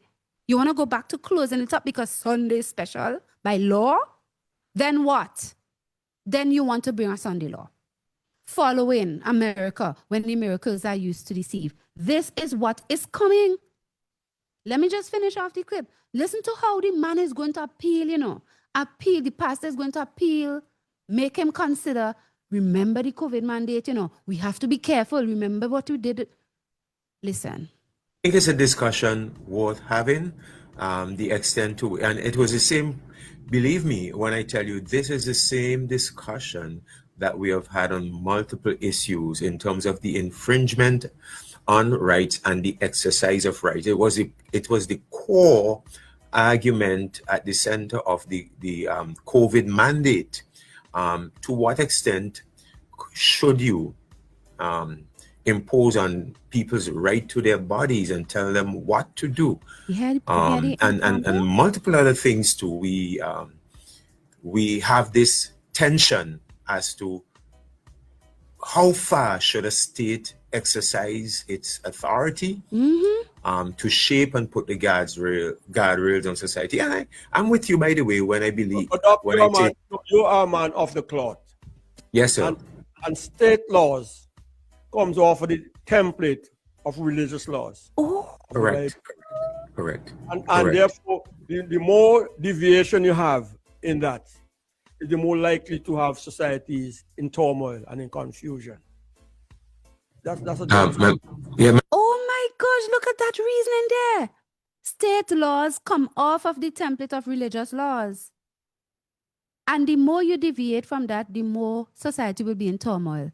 Pray tell, which religious law of the Bible does you wanting to make Easter holy and reverenced by law come off of? Which one? Thou shalt do no murder? No. Thou shalt not steal? No. Honor your father and mother? No. Which one? Remember the Sabbath day to keep it holy? Not even that.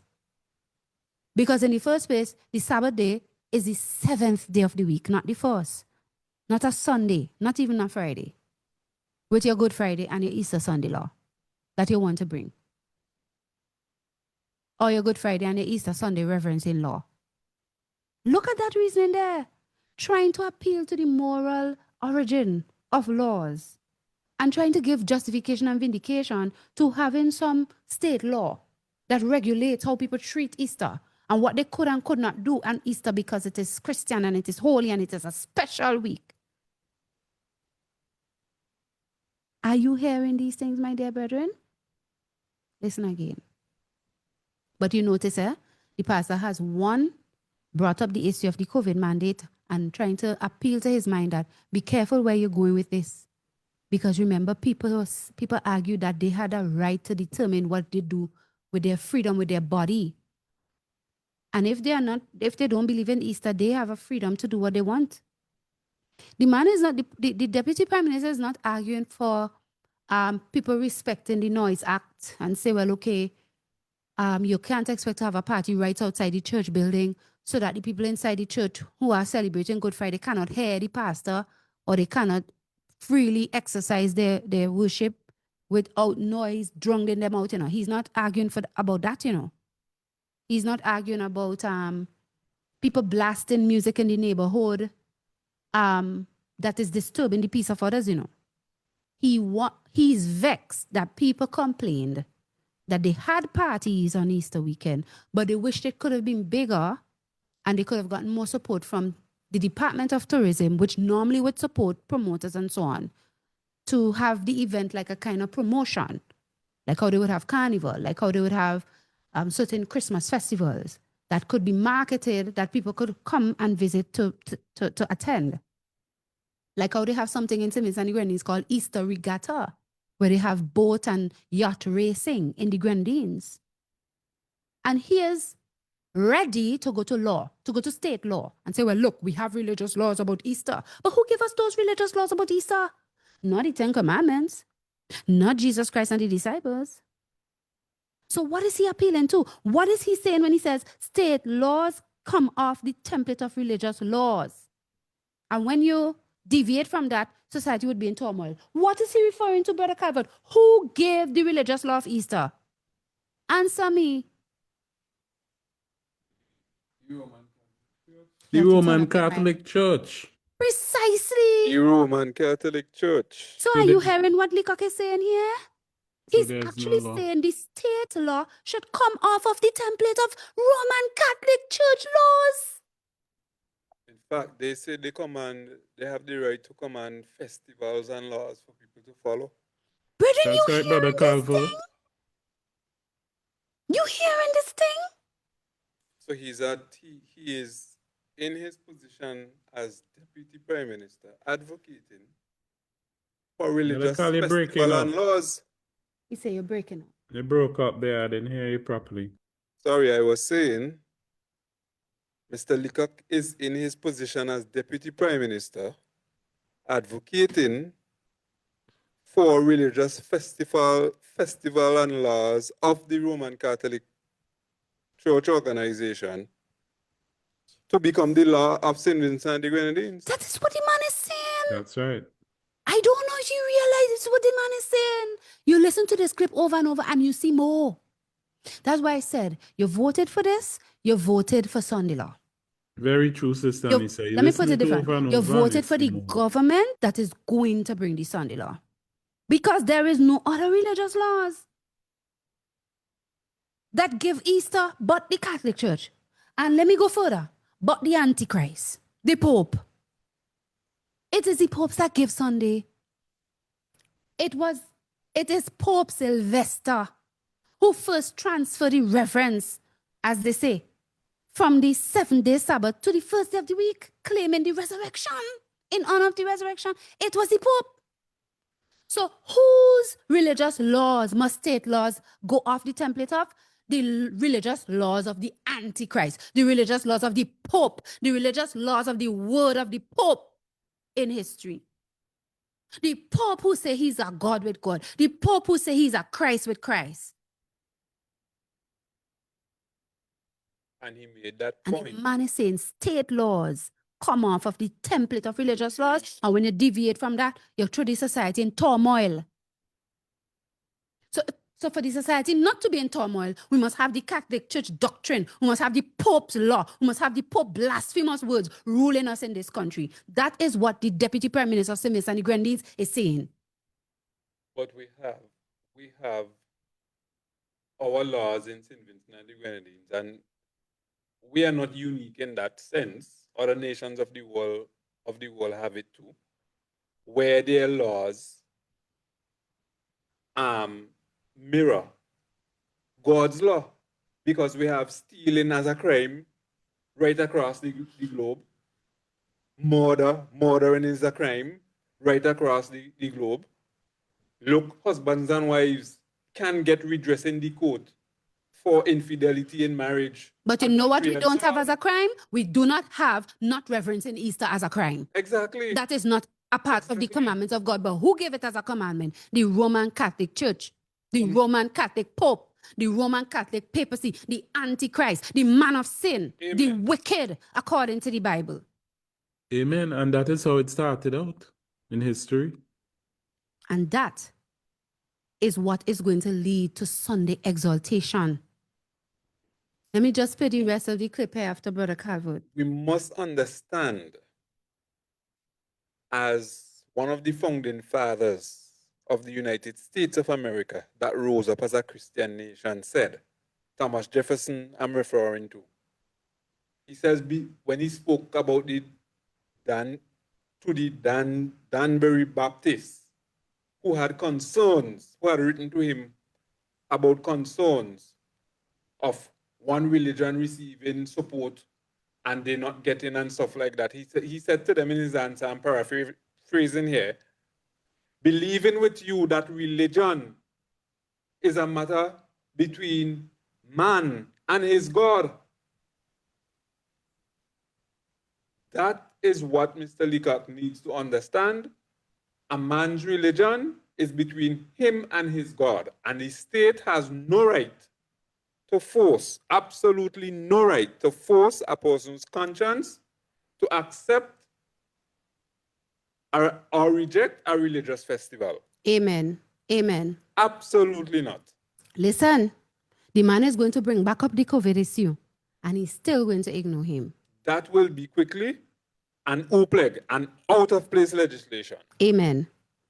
My brother, yeah, I'm like, we ought not to use this program to. No, I'm not going there, but I just said we have to make up our mind what kind of stuff we want in the end, Yeah, you know. It is. It can't be all things to be of all people. You say we have to make up our minds what kind of society we want. We can't be all things to all people. So you want a society where you could enforce Easter's reverence upon everybody, regardless of their conscience, regardless of if they believe or not. You want to make hypocrites. That's the society you want, by forcing people to honor a festival that they don't believe in, that they don't care for, that they don't give anything about, and they just want to do what they would normally do on a normal holiday for them. They would throw a party, they would make money, they would give activity to people who are looking for activity because they're not interested in the particular religious flavor of the holiday. That's the kind of society you want, forcing those people to do nothing, to not pursue making money, forcing them to somehow have a reverence and a special attitude about the day. You're trying to convert people by force. You will make hypocrites of men, as Brother Michael was saying there. That's the kind of society you want. And the pastor is appealing to you to think about rights and freedoms. Let people be free to preach. If you want to try to convince them about Easter, preach your Easter. Feel free to preach it all you want. And we will feel free to preach against it too, because it is error. But don't you dare come with a law against our liberty of conscience. God will put the plagues on you all for that. And that this is a policy and a desire that is being enunciated by the Deputy Prime Minister, not corrected by the Prime Minister or any of the others. It is wickedness. That is what you all get 14-1 to do. 4 months into your administration, and this is what you're expressing.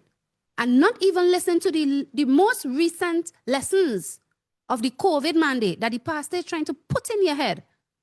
You're not even listening and considering. So this should tell you a lot about why they took the position against the mandate that they took. I have always been of the opinion that it was just politically expedient.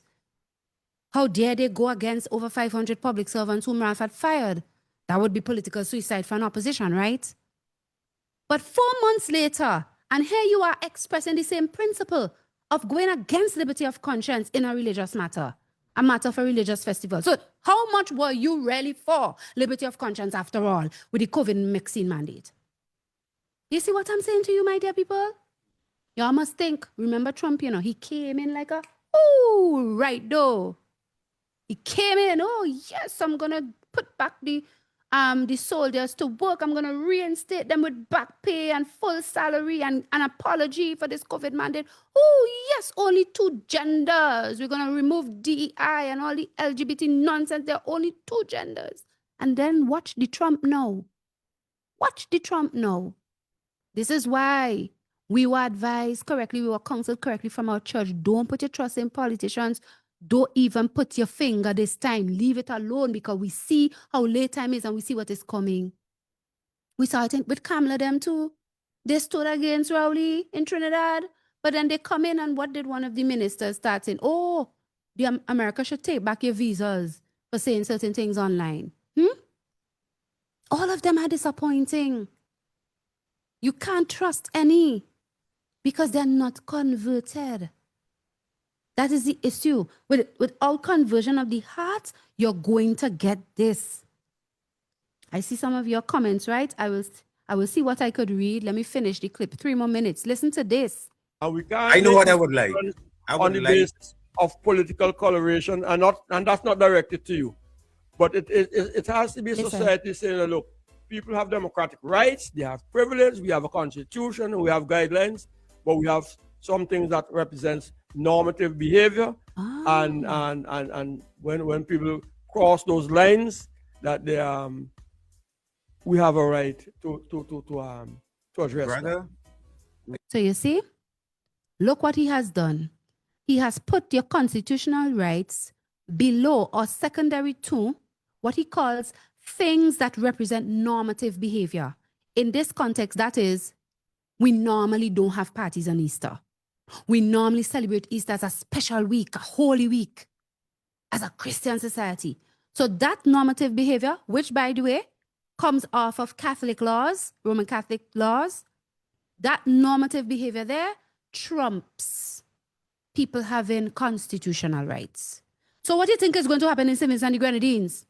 The very constitution, that is why I quoted the constitution 13 years ago for them in the letter. The very constitution that says, I have rights and it trumps any party policy. I have rights and it trumps any government advocacy by law of so-called normative behavior, which is really the Catholic Church doctrine, because he's a Catholic.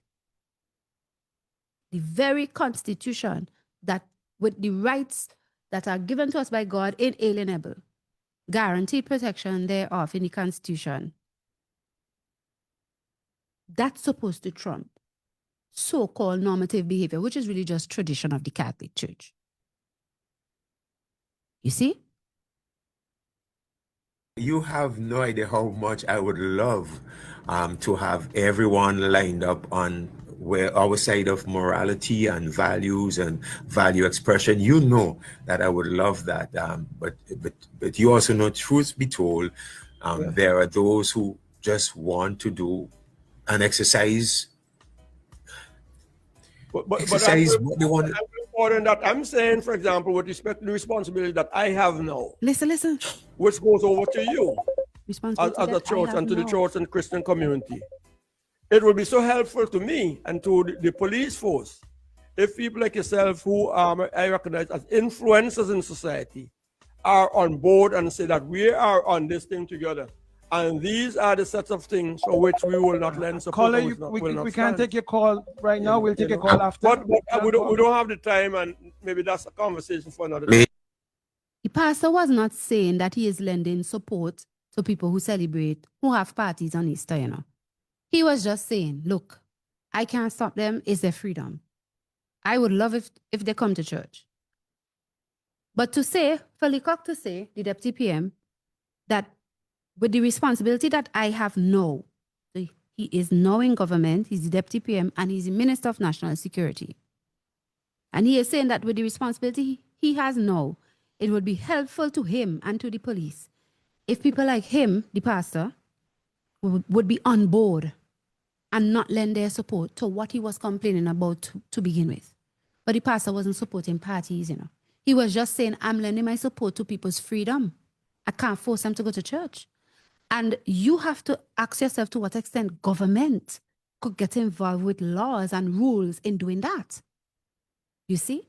So there's a lot of misrepresentation there from the speech of the Deputy PM.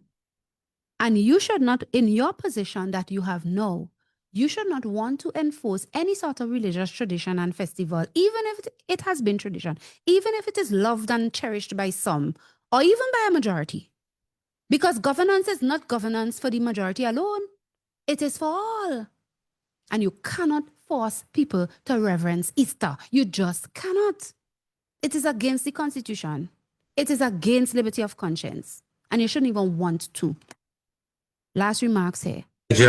Major, I am with you. You have no idea how. You know, I am with you. You hear me? I am with you. I feel your heart. I know what you want. It is congruent and it lines up with what I want. Listen to this. I am.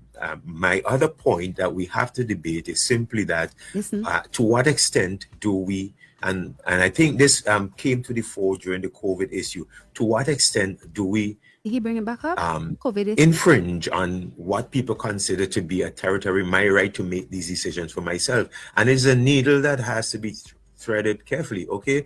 So while I want an Easter reflection, an Easter weekend that is totally sober and serene and just reflective of Christ, no parties, anything. I've talked about that on this radio.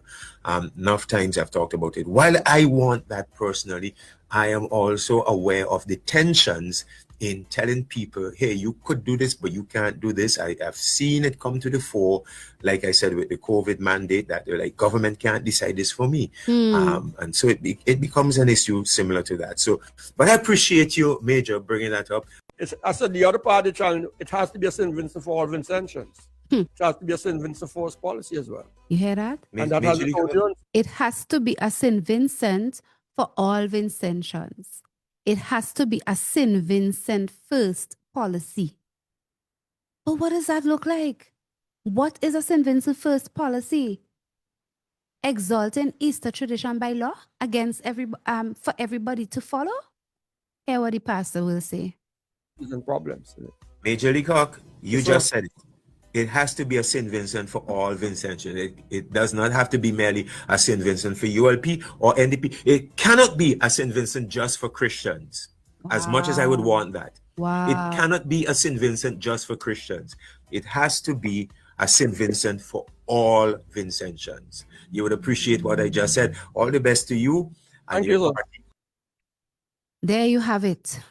What a time.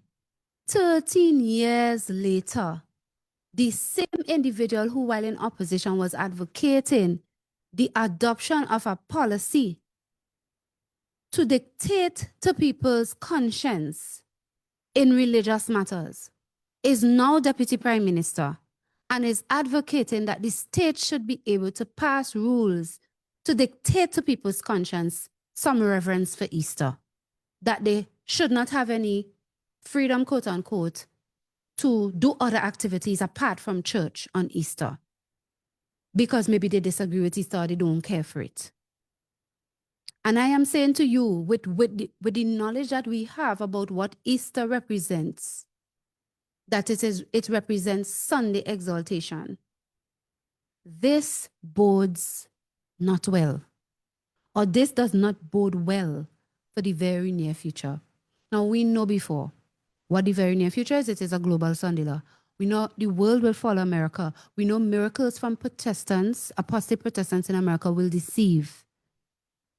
And I am saying to you, we have leaders in government right now who, by virtue of their pronouncements, just 4 years into office, are telling us just exactly where they will stand.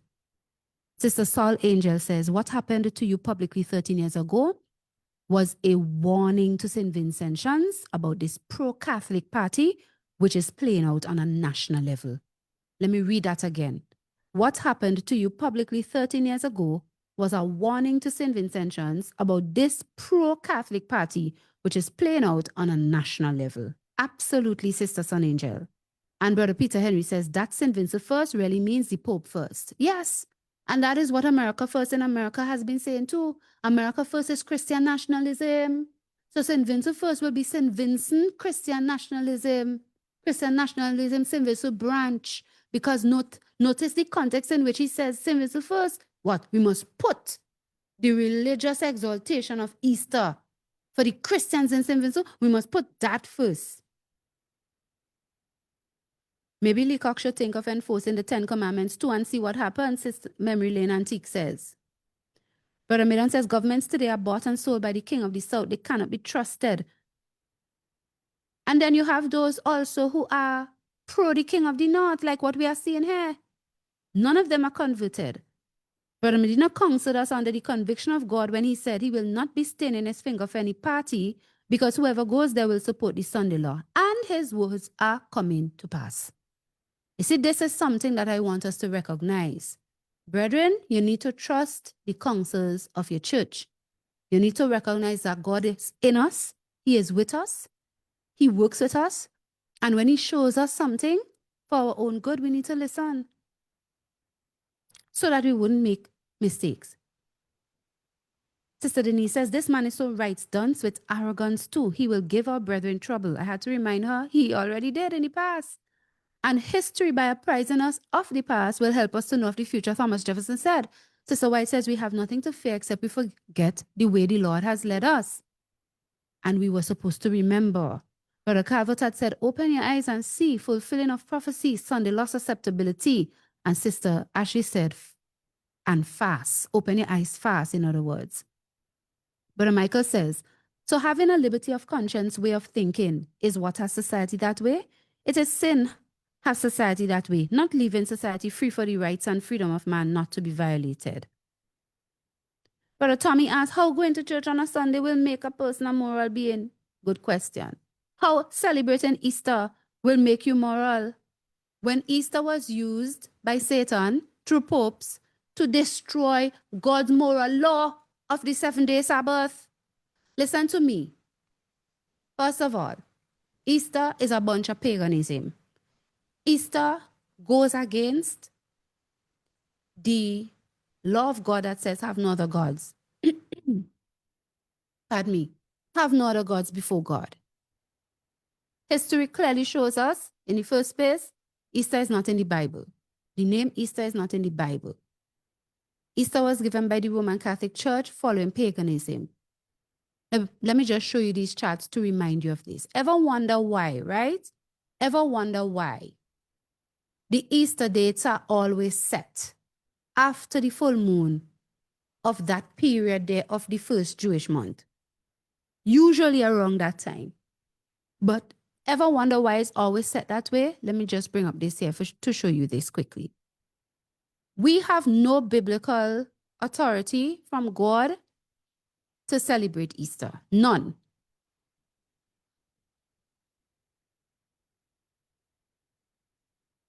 Some like to say, well, we are celebrating the death and resurrection of Christ.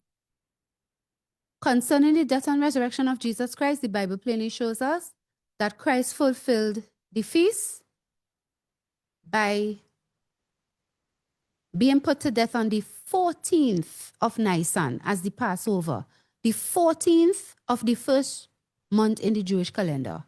It so happened that that day was a Friday.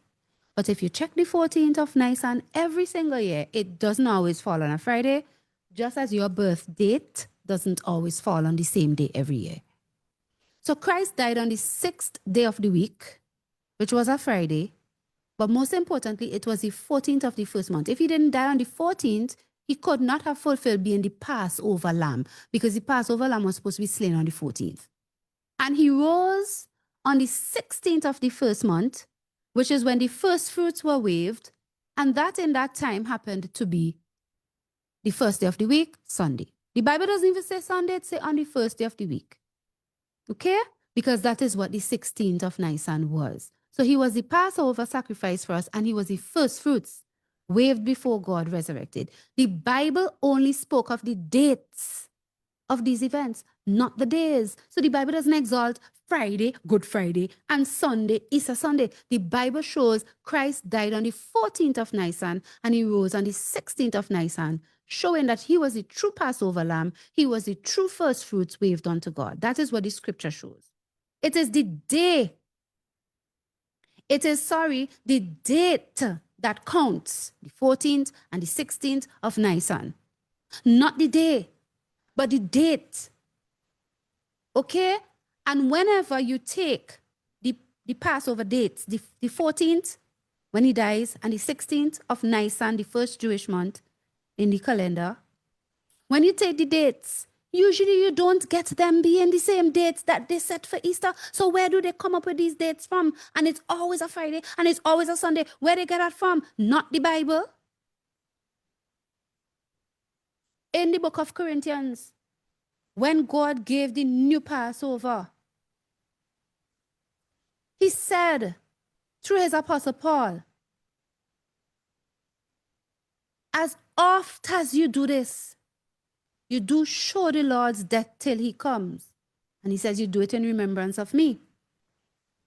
So, the taking of the bread and the wine was to show the death, to commemorate his death. But his death was on the 14th of Nisan, not on a Friday every year.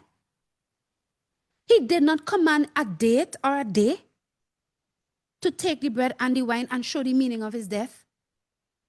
He didn't command a date nor a day. He said, as oft as you do this.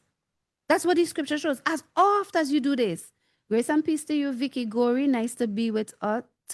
Nice to have you with us, right? You show the Lord's death. Never say you show the resurrection. People want to exalt Resurrection Sunday. Christ never even said that in the Bible. So what is Easter? Easter is a yearly 6th day of a certain month celebrated as Good Friday. And it is a yearly 1st day of a certain month celebrated as Easter Sunday. They eat bread, they drink wine, they celebrate Jesus' resurrection. They give glorious emphasis on the day. But from where? They didn't get that from the Bible, because the Bible speaks of the dates and not the day. And the Bible never commanded the dates to be commemorated either. It says, as often as you do this. So what we have today is a tradition where Good Friday and Easter Sunday, as they call them, are always set. The date is always set after the full moon in that period. Always set after the full moon. Why? Because it was based on a tradition of moon worship. Moon worship, yes. Let me show you this. The goddess Ishtar, also called Astarte. The reason Easter Sunday and Good Friday are always set after the full moon of the first month in the Jewish calendar is because the goddess Ishtar, Astarte, Ashtaroth. This was a goddess that was considered a moon goddess. Okay? Symbolized by the moon was worship. So in worship of the moon goddess, they would set the dates after the full moon. This had nothing to do.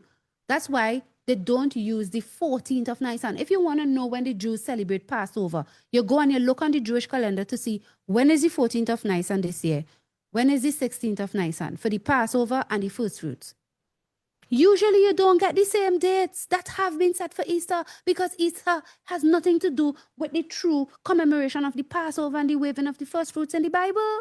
This 14th and the 16th of Nisan. It was pagan practice of honoring the moon goddess. The word Easter is not even in the Bible.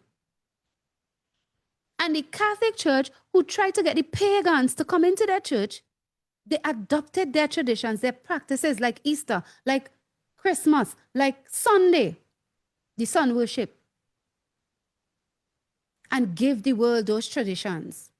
But more than that, go back to this other order here. Watch this. The Catholic Church popes are who gave the world Good Friday and Easter Sunday in particular celebration. And it is what it was used to do. It was used to break the commandment of the 7-day Sabbath. Look at history.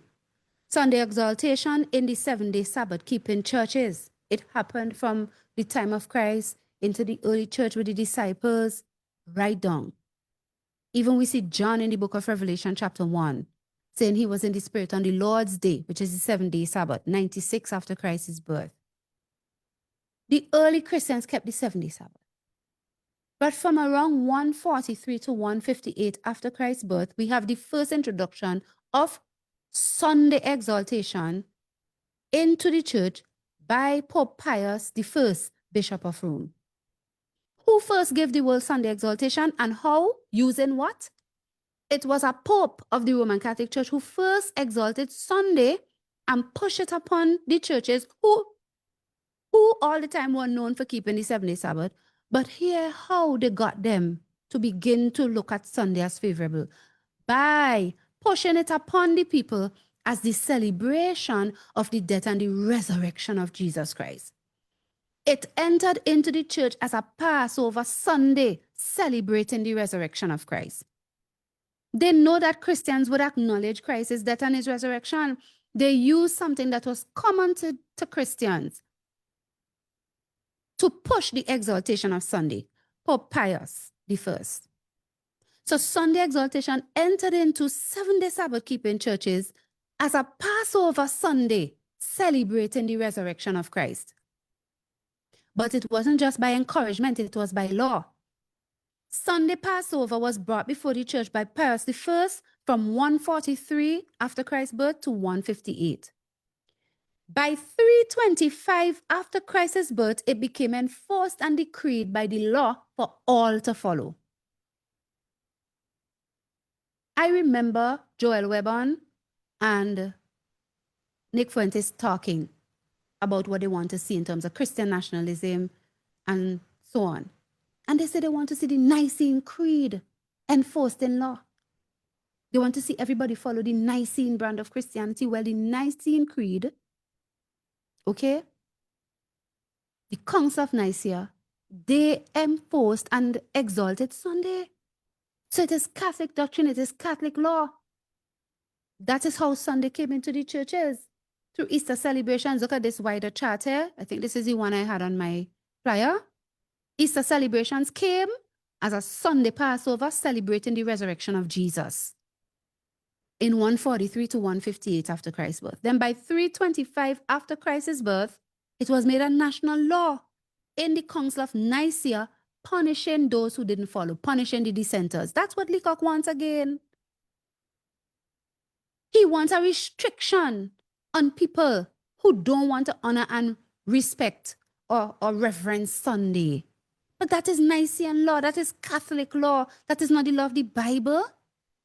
And then what would you say if anybody breaks that rule? If you set it up to say there should be no party, what will you do? Fine them? That would be a form of punishing dissenters. You're not fining them for a party on another regular Friday.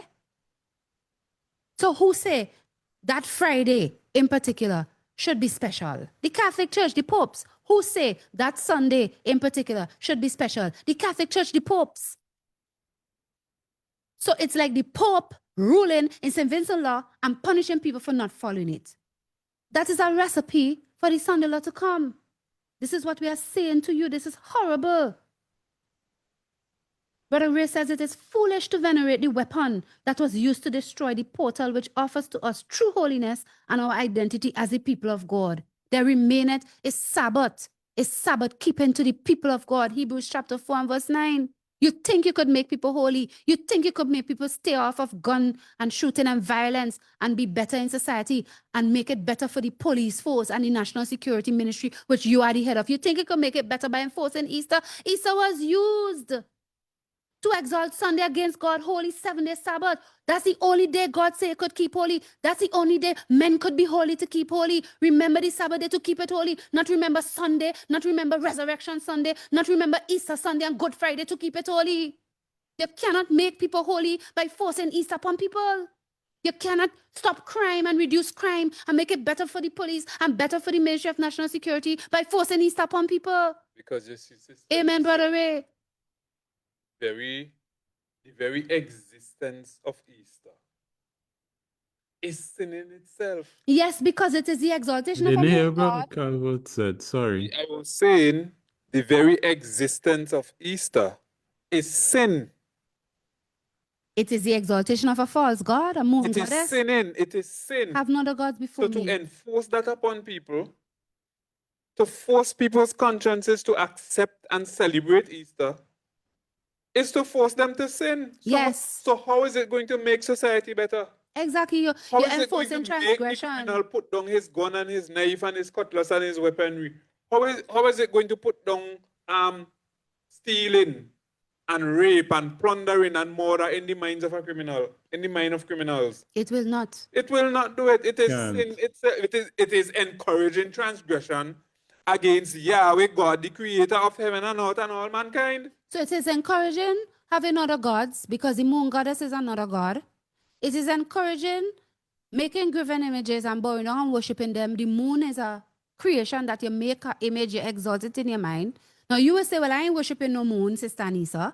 I go to church on Sunday. I don't believe in no moon. Hello. It is, listen, the very dates you go to church on the Sunday, the very date you go to church on the Friday, it is the moon goddess being worshipped. I will show you just now. And thirdly, you are breaking the 7-day Sabbath commandment because you're exalting Sunday instead of the 7-day Sabbath. So you're encouraging people to break the Sabbath. And you can't get holiness and morality from that. Look at the chart again. By 305, even before 325, when the Council of Nicaea made Easter celebration a national law with punishment for those who don't follow it, by 305 before, it was made a weekly Sunday celebration challenging the 7-day Sabbath. And by 365, after Christ's birth in the Council of Laodicea, another Catholic council, Sunday was decreed while the 7-day Sabbath was abolished. This caused many 7-day Sabbath keeping churches to be captured under the tradition of Sunday exaltation of the Roman Catholic Church. And people were persecuted for it. People were persecuted for not keeping Easter. It is false gods you have people worshiping. Hear what the priest do. He take the bread, he take the wine, he say, whatever he says.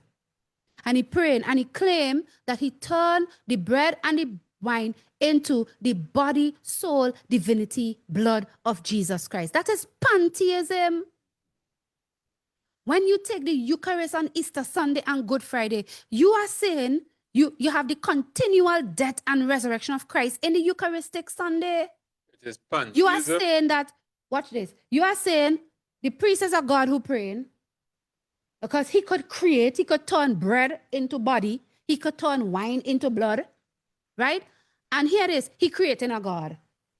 So it is plenty gods. Yes, it is pantheism. Polytheism and pantheism, all is God. The bread is God, the priest is God, the wine is God, the blood is God, the body they create is God, the blood they create is God. It also is and promotes cannibalism. Yes, because you're telling people to eat that and drink that. Eating human flesh. Watch this, watch this. Look how blasphemous, right? Look how blasphemous the Catholic Church is in this matter. Watch this. Look at the statement here that I got from James Bowen Page, where he pull up this statement in history, right? Watch this wickedness here. Look at what they call the priests in the Catholic Church when they pray over the bread and the wine on Easter, and anytime they have the Eucharist. Creator of his creator. Watch this. This is coming out of his document here, The Complete Works of Saint Alphonsus de Liguori. Okay, here it is. Thus the priest may, in a certain manner, be called the creator of his creator. Since by saying the words of consecration, he creates, as it were, Jesus in the sacrament, by giving him a sacramental existence and produces him as a victim to be offered to the eternal Father.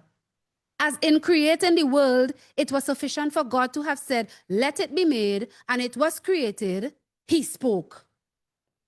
So the priest, by speaking the words, when he pray over the bread and the wine, he become the creator of his creator. Look at blasphemy. this is all that Easter means. This is what Easter Sunday means. This is what Good Friday means. And you want to force that upon Vincentian society? No. And it's not, Blasphemy. We will reject it. We will disobey it. and Sister Anissa, Because God never gave us that law to follow. my Know your place as government. Stay out of religious affairs and enforcing it by law. exactly. Talk it all you want, but do not advocate for the enforcement. And when the pastor was telling you, don't go that far, you should say, yes, brother, you are right. That is not the purview of government. We are limited there. Instead, you tell him, no, you're not with him. You're not with him. I rebuke that, Mr. Leacock. And I am telling you, Vincentians, and I'm telling you, brethren of Tuesday, St. Vincent de Grenadines, trouble is coming. We are seeing the government that will pass the Sunday law. Yes, Brother Carl. Yes, Sister Anissa, before we take down that statement. Sorry. Okay, it's gone. But the popes, you remember Isaac asked his father, or he told his father, Father, here is the wood and the fire. But where is the lamb? And Abraham said, in answering Isaac, my son, God will provide himself a lamb.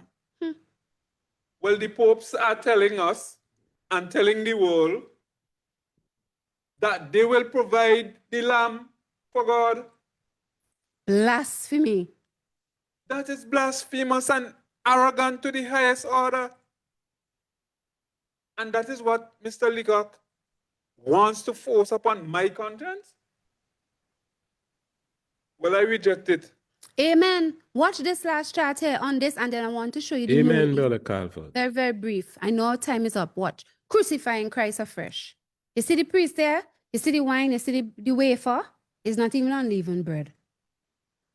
The Eucharist or communion bread is a sacrifice of Christ. It is a propitiation.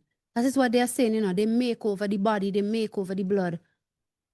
And it's like they shed the blood again and they break the body again. This is an unbloody sacrifice offered by the priest.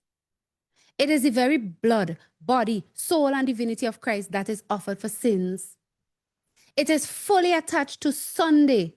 Thus, it is called a Sunday Eucharist, which is a testimony of belonging to Christ and the church. They say if you don't take it, you don't belong to the church. In history, in the law, they said, if you miss 3 Lord's days of taking the Eucharist, you're no longer part of the body of Christ. So this is why we had said to you, the final test of the Sunday law is going to be a Eucharistic Sunday law. Because you see, it is the Easter and the Eucharist that was used to push Sunday in the first place, to exalt Sunday in the first place. And I am saying it is significant to me that in 2026 April, we have Vincentian government official telling us blatantly and openly telling us. What? What are they telling us? Let me get back this thing here. That really and truly, we need to do something about Easter celebration in this country.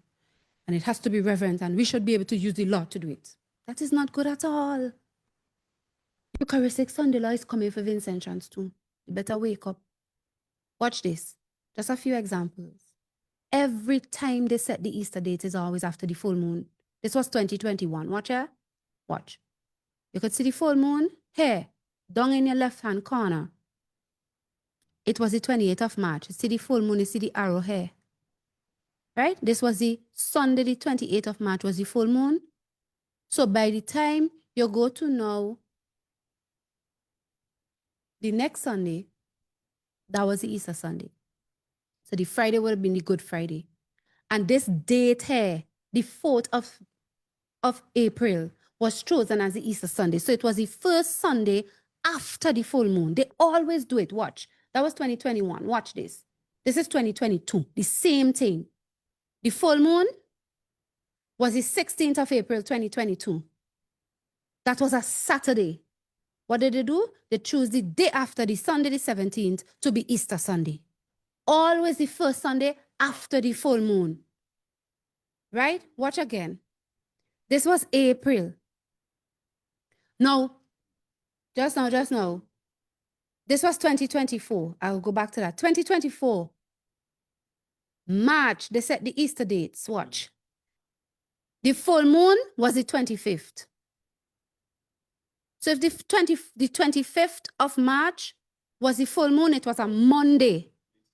So the Good Friday and the Easter Sunday will be the Friday and the Sunday after the full moon. So they put the 29th, which is the Friday after the full moon, the 25th. They put the 29th to be Good Friday.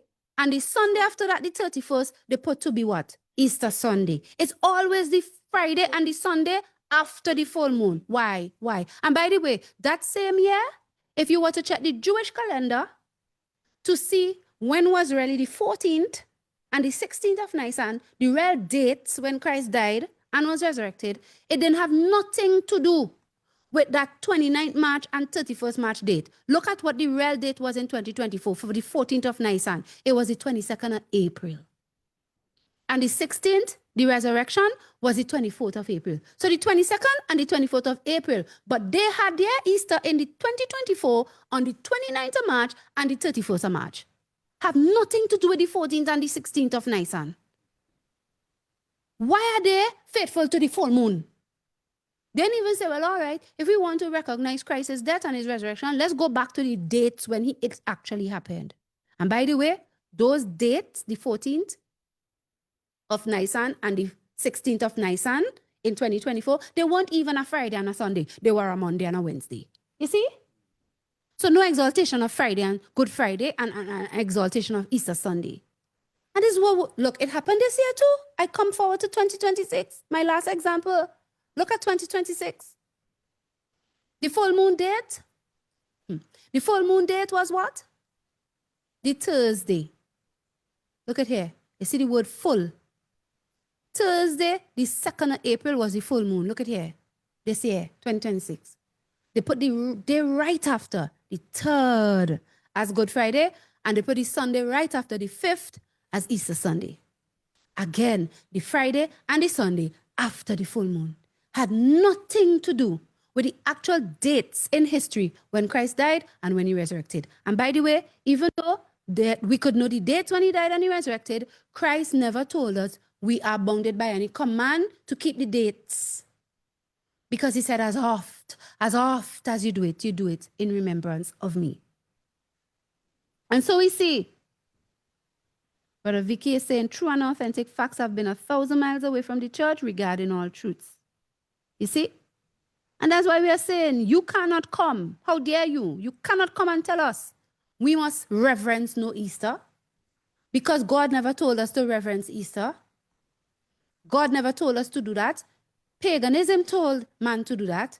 The Catholic Church taking paganism, which is sin, which is idolatry, told man to do that. The popes told man to do that. And they told man to do that against God's seventh-day Sabbath.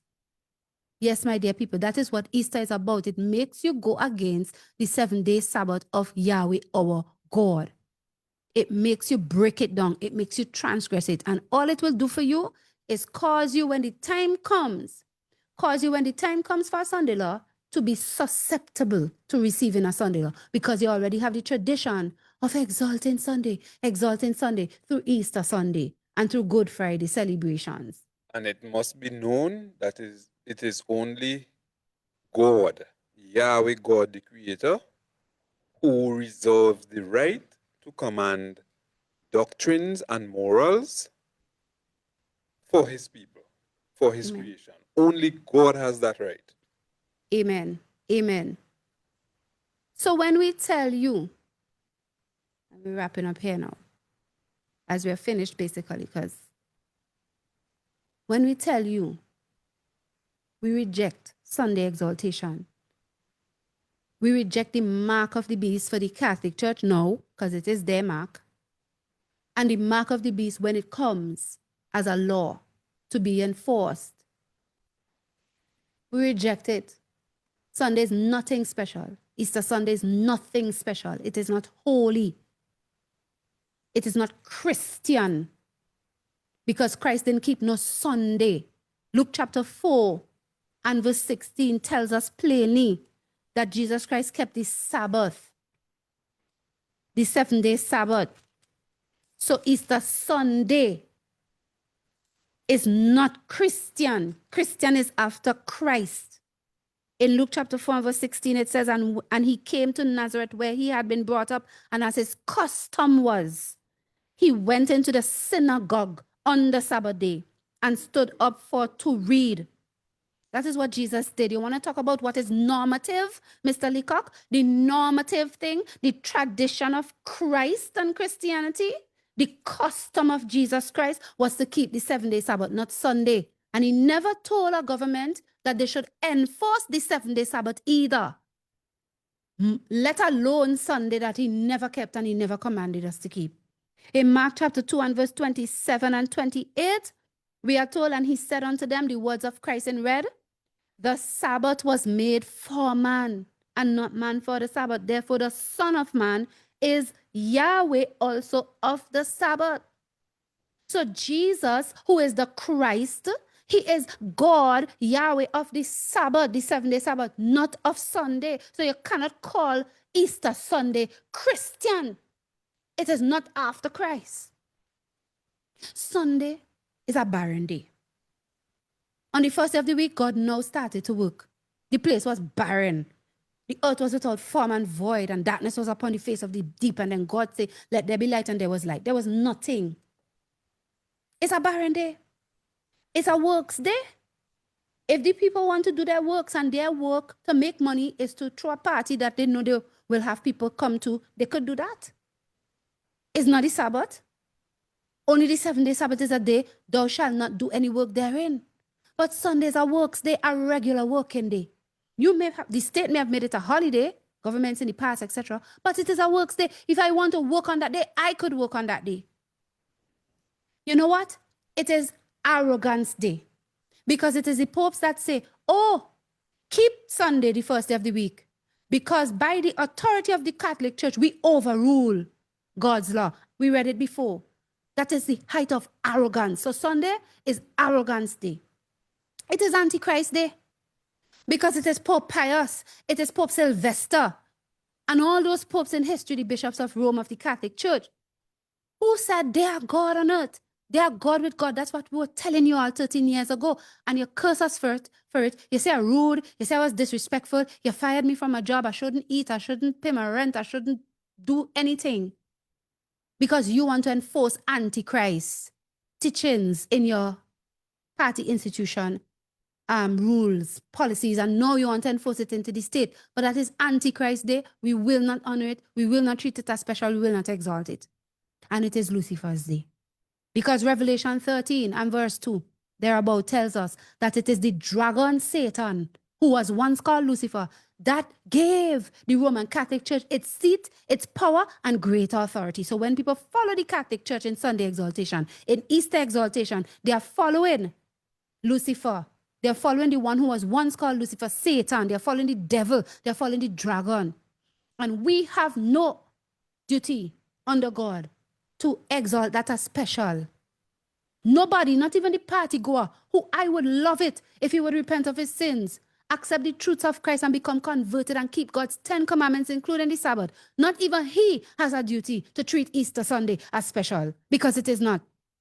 It is Lucifer's day. And these things we must teach, and we must teach it strong.